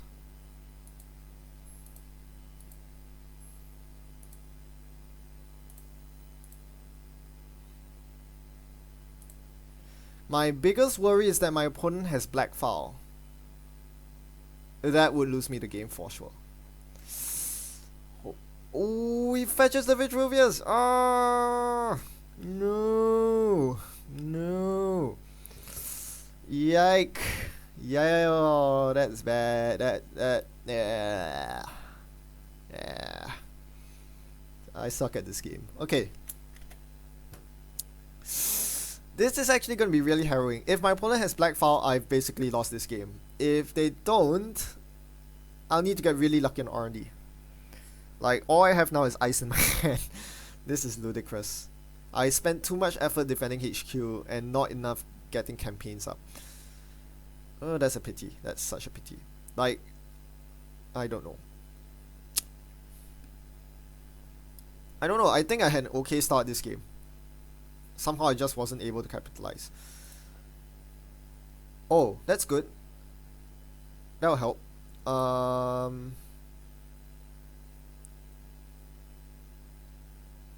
Let's start with R&D, credit, friends for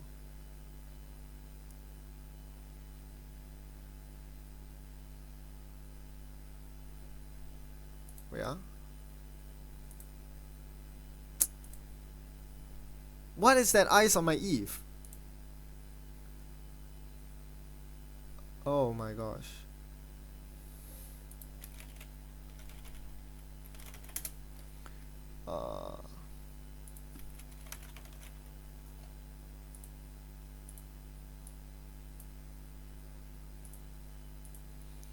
Yeah, I just realized I can't put it on my Sand because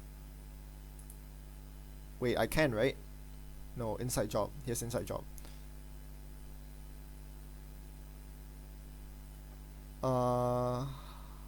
What did I do?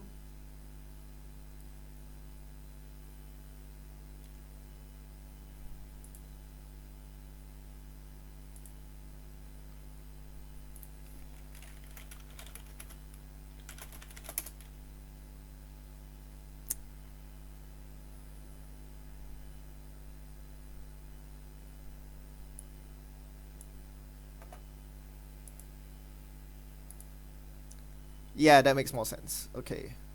Then I'll do this for ABT in server 1 and another bronze in server 1. Yeah, so basically I needed to protect my server from inside job, and the way to do this is to get 2 end runs on server 1. I forgot that all I had on the Sansan server was an Ichi, so I need to do this. So at least the good thing with friends in high places is that it protects you somewhat against DLR mill, but I think my lifespan has come to an end. They can easily mill 4 and access archives to win. Because my opponent sniped the Vitruvius from my hand, they only need 2 agendas to win, so yeah, this doesn't look good for me at all.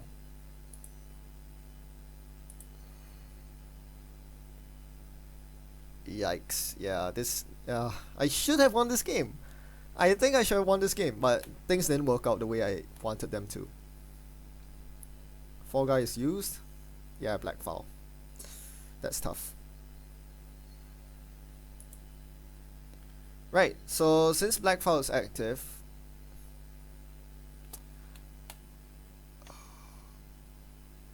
I can actually afford to trash 3 things here. My opponent might just have made a very big mistake.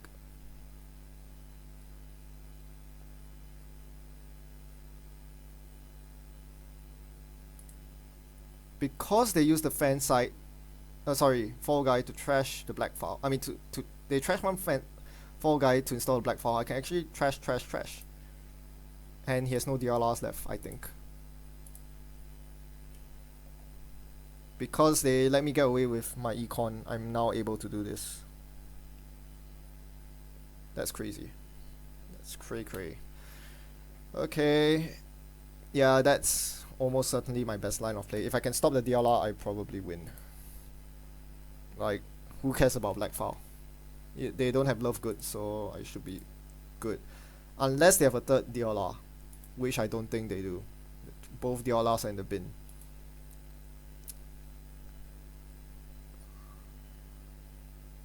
So I need to be conscious that there's an ABT here. So the perfect play from my opponent would be to take 2 credits inside job my server 1. I can't defend against that, and they'll steal my ABT. They access archives, see 1 Vitruvius going up to 6 points. I don't think they can get the last agenda. I might be wrong. I hope I'm wrong. I don't know.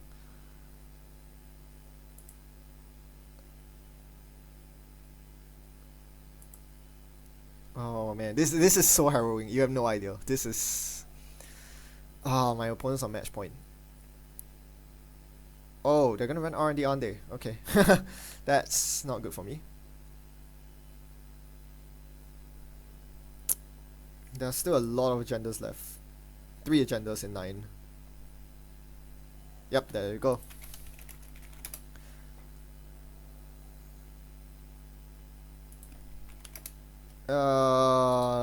Man, what went wrong? Let's see chat. Maybe they have an idea.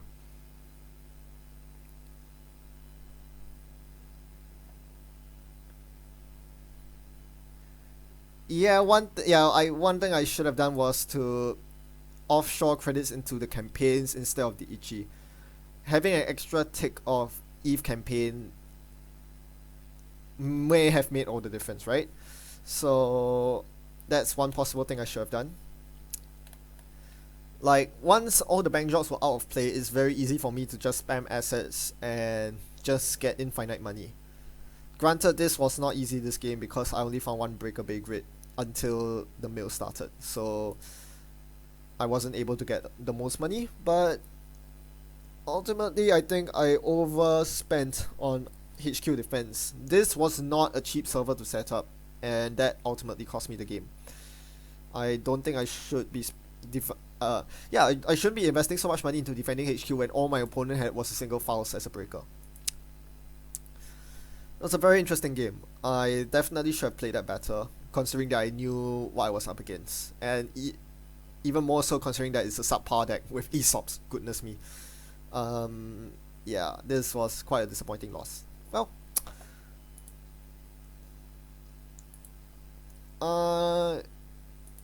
that's a good point. I'm not happy about the unadvanced agendas because bank job's a threat, but they might be right. The biggest problem with sneaking out unadvanced agendas is that firstly you lose money, so Actually, losing money is not the worst thing. The worst thing is you trigger the nasty stuff, you trigger Gang Sign, you trigger Leela, and yeah, that's just not good. But yeah, I don't know. I think it just felt too risky if my opponent was able to steal agendas that I snack out naked. That would be really bad. But yeah, I do agree that I needed to move faster this game. If I had 6 points my score area instead of 4, things would be different, right? Yeah. Well, that was an interesting game. At any rate, certainly should have played it better. But again, this is why I'm doing this live stream, because yeah, I'm not playing this deck well at all. Gotta practice more. I do have time for one more game. Let's see. Let's overlay the stream a bit.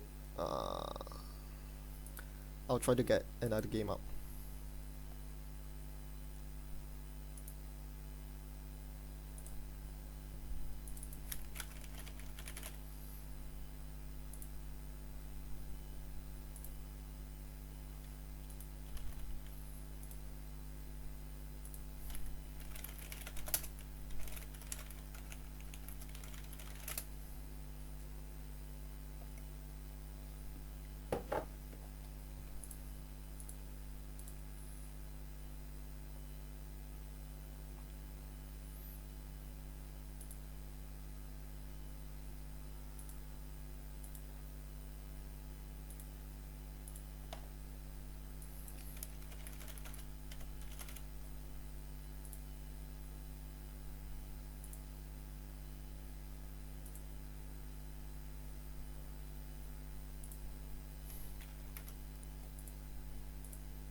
Alright, we'll be back. Or rather, we are back. I now have a game with James. This should be fun. This is Friendcoats versus his very special Valencia blend. I will keep. My opponent is probably not running a count siphon, so I'm going to leave HQ open.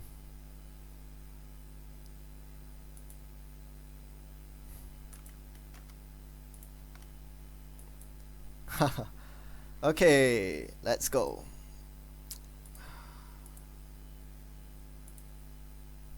Yeah. We need a turn 1 campaign here.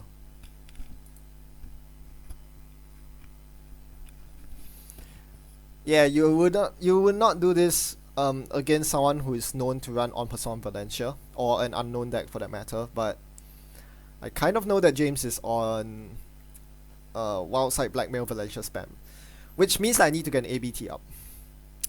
Levy in the bin. Run amok. 2 run amoks. Yeah, run amok. That's not good.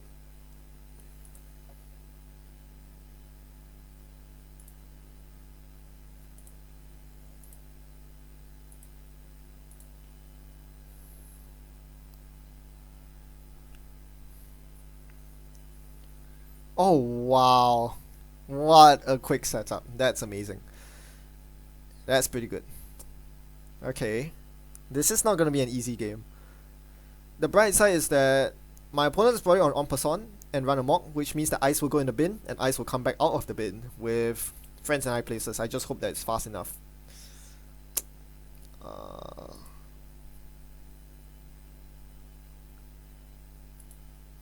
Question, where does Architect go? R&D, I think.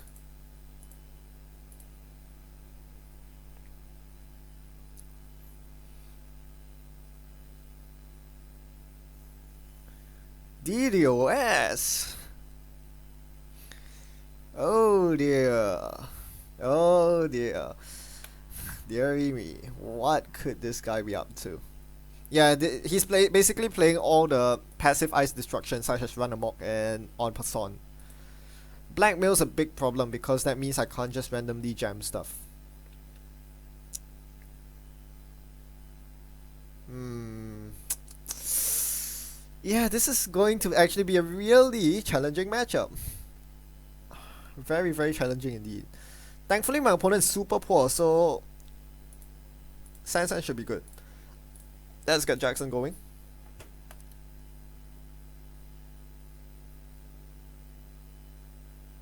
And let's put this on HQ. Yeah, it's always nice to defend HQ. Although DDoS is a thing. I do want to keep the agendas in hand because I need to go really quick against him. Oh my gosh, prepaid. Okay. Things just got serious. Right, so he did not contest my Jackson, which was a mistake. Or maybe not. Either way, I'm gonna double draw. Hedge Fund, Sansan in server 1. Question is, what do I ditch? Probably the extra friends. 3 friends is a bit of an overkill. Actually, it's not an overkill. What am I thinking? I do need every single friends I can get. Yeah, this might not be a wise choice. But honestly, what else will you pitch? Vitruvius? I would like to have both Vitruvii. DDoS HQ. Yeah, this is the worst. This is the worst! Okay, he doesn't hit my friends. I mean my Vitruvius. No, no, no, no, no, no. Do not run HQ. Stop. I'm getting lucky. I'm getting unbelievably lucky. No, no, no, no. Do not hit. Oh my gosh, he hit.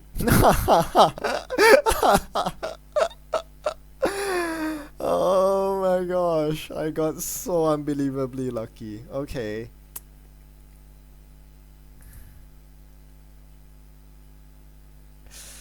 Oh my gosh. I guess I'll get rid of this damn thing. I mean, DDoS is not active, so I don't really care, but better get rid of this now. Now the bad thing is that now that he sees this, he can easily blackmail to server 1. That would be a very easy choice to make. Like, he has to contest the Sansan. Wow, that DDoS run could have gone so wrong, right? Blackmail? No, no blackmail. Okay, that's fine with me. That's completely fine with me.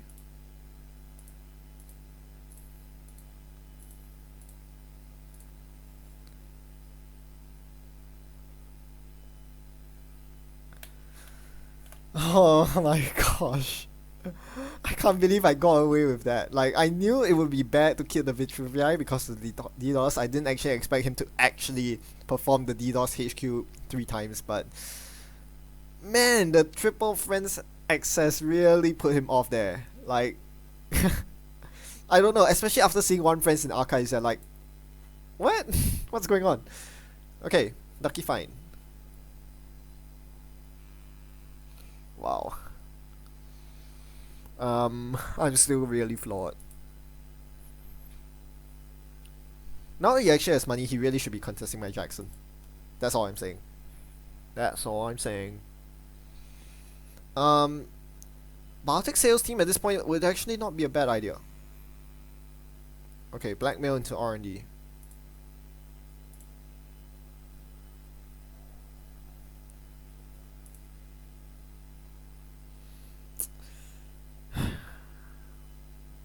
What are my options? I can't stop the blackmail spam. He's almost certainly gonna say more blackmail R&D, but I do run 2 CVS, so I just hope he hits that. I think the best line of play right now is to actually score the CST. I genuinely believe so. The only problem is that if Wildside draws into Rebirth, he's gonna get a lot of R&D accesses. I have to risk that, right?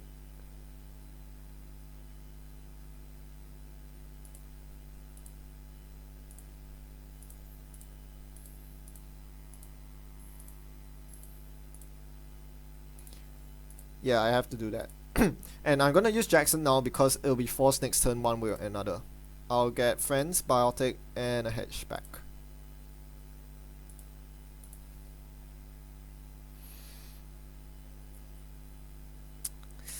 This is a very dangerous spot for me because now this is the time where he's gonna start spamming R&D runs, and if I don't find a CVS in good time, I'm going to lose to R&D lock. I know he has a lot of run amoks. They're now in the bin. So yeah.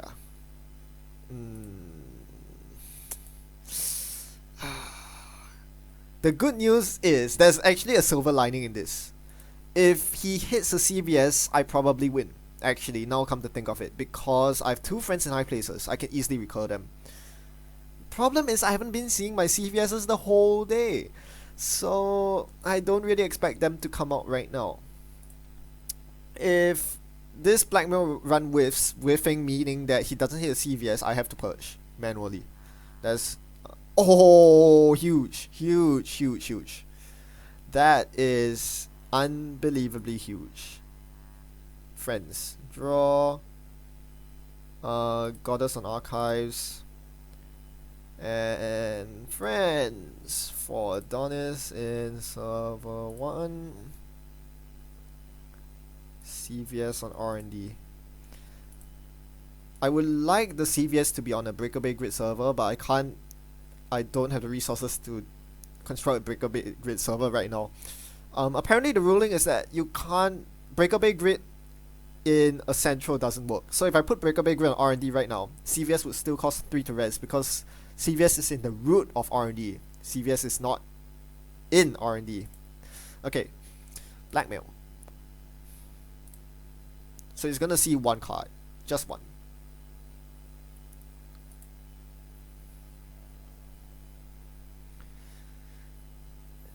And we can just rinse and repeat, right? Oh, I forgot to rest the Adonis. Oops.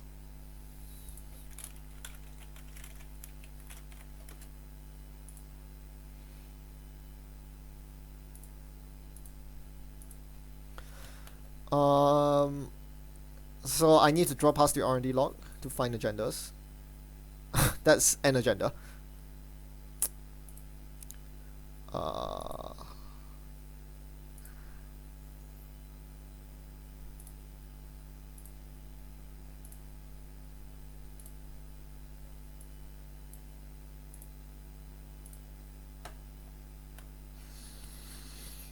Yeah, so basically my job is to recur the CVS on R&D every single turn.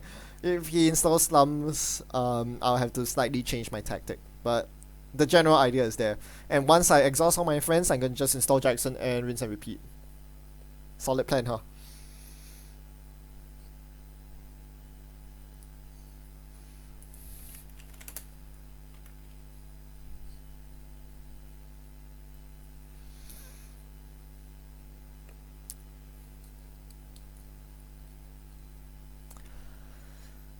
Alright, so we see a sure gamble.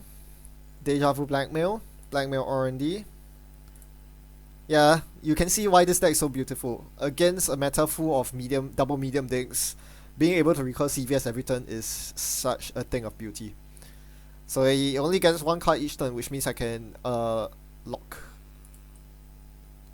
I can escape from R&D lock, which is usually how you lose when you oh.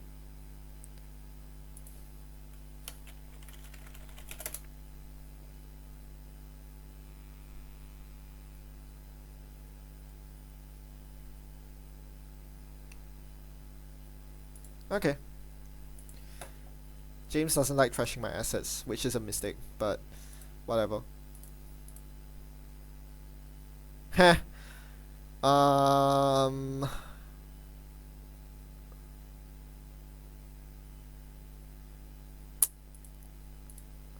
trying to win here. I win. Okay. So let's pitch the useless cards. Eve is not of much use right now. BBG is not very useful right now. Okay.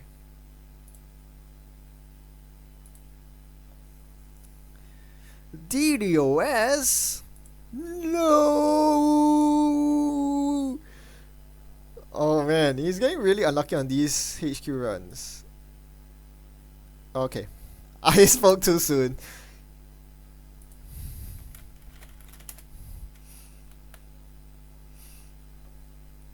So that's 4 of 6 3-2s gone.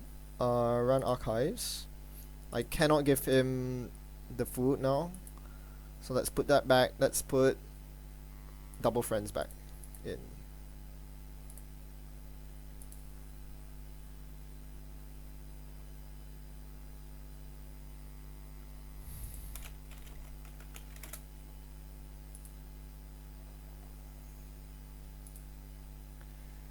The raw. The raw. And then friends. For BBG in server 3 and CVS on R&D. Trashing Eve. No, not Eve. Whatever. Doesn't matter at this point.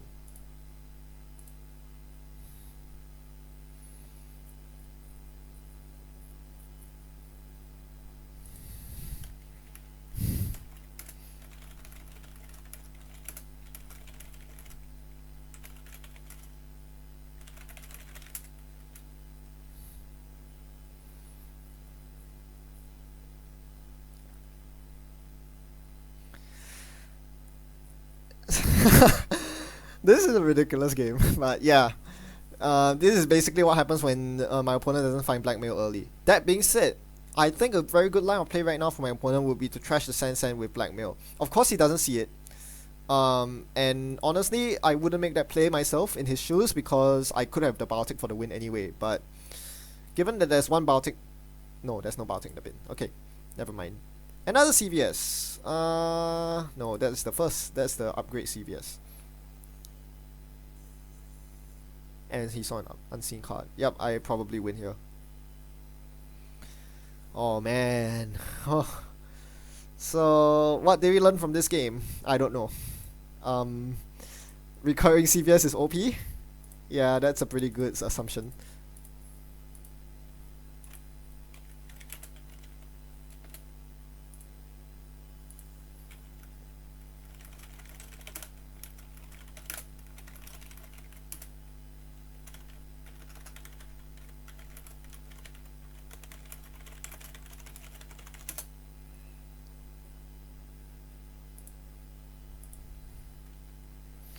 Yeah, I don't know. That was really crazy. It could have gone really differently if he actually hit one or two Vitruviuses from my hand.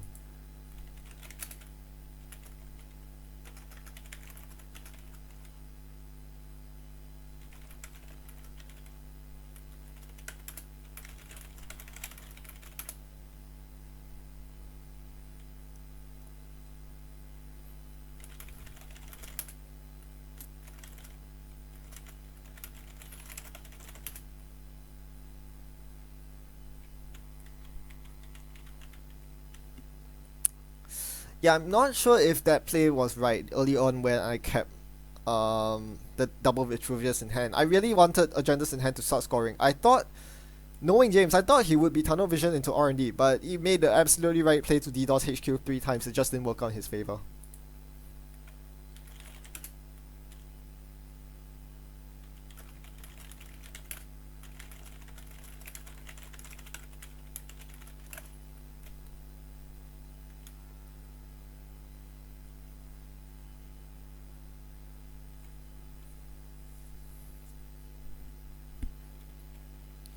Alright, I think this draws a close to the live stream today. We played a lot of games of Friends, and I hope everyone enjoyed the stream.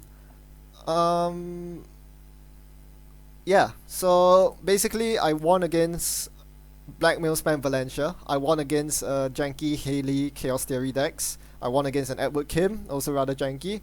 I lost to Big Boys Dumbleforks because well, that was a very strong deck and piloted by a very good player. I lost against Leela, DLR, in a very close match, which I think I definitely had out somewhere or another. But that's fine. Hope you all enjoyed the stream and hope you all have taken something away from it. Meantime, thanks for watching, and as always, happy net running. Thanks for your patronage, and goodbye.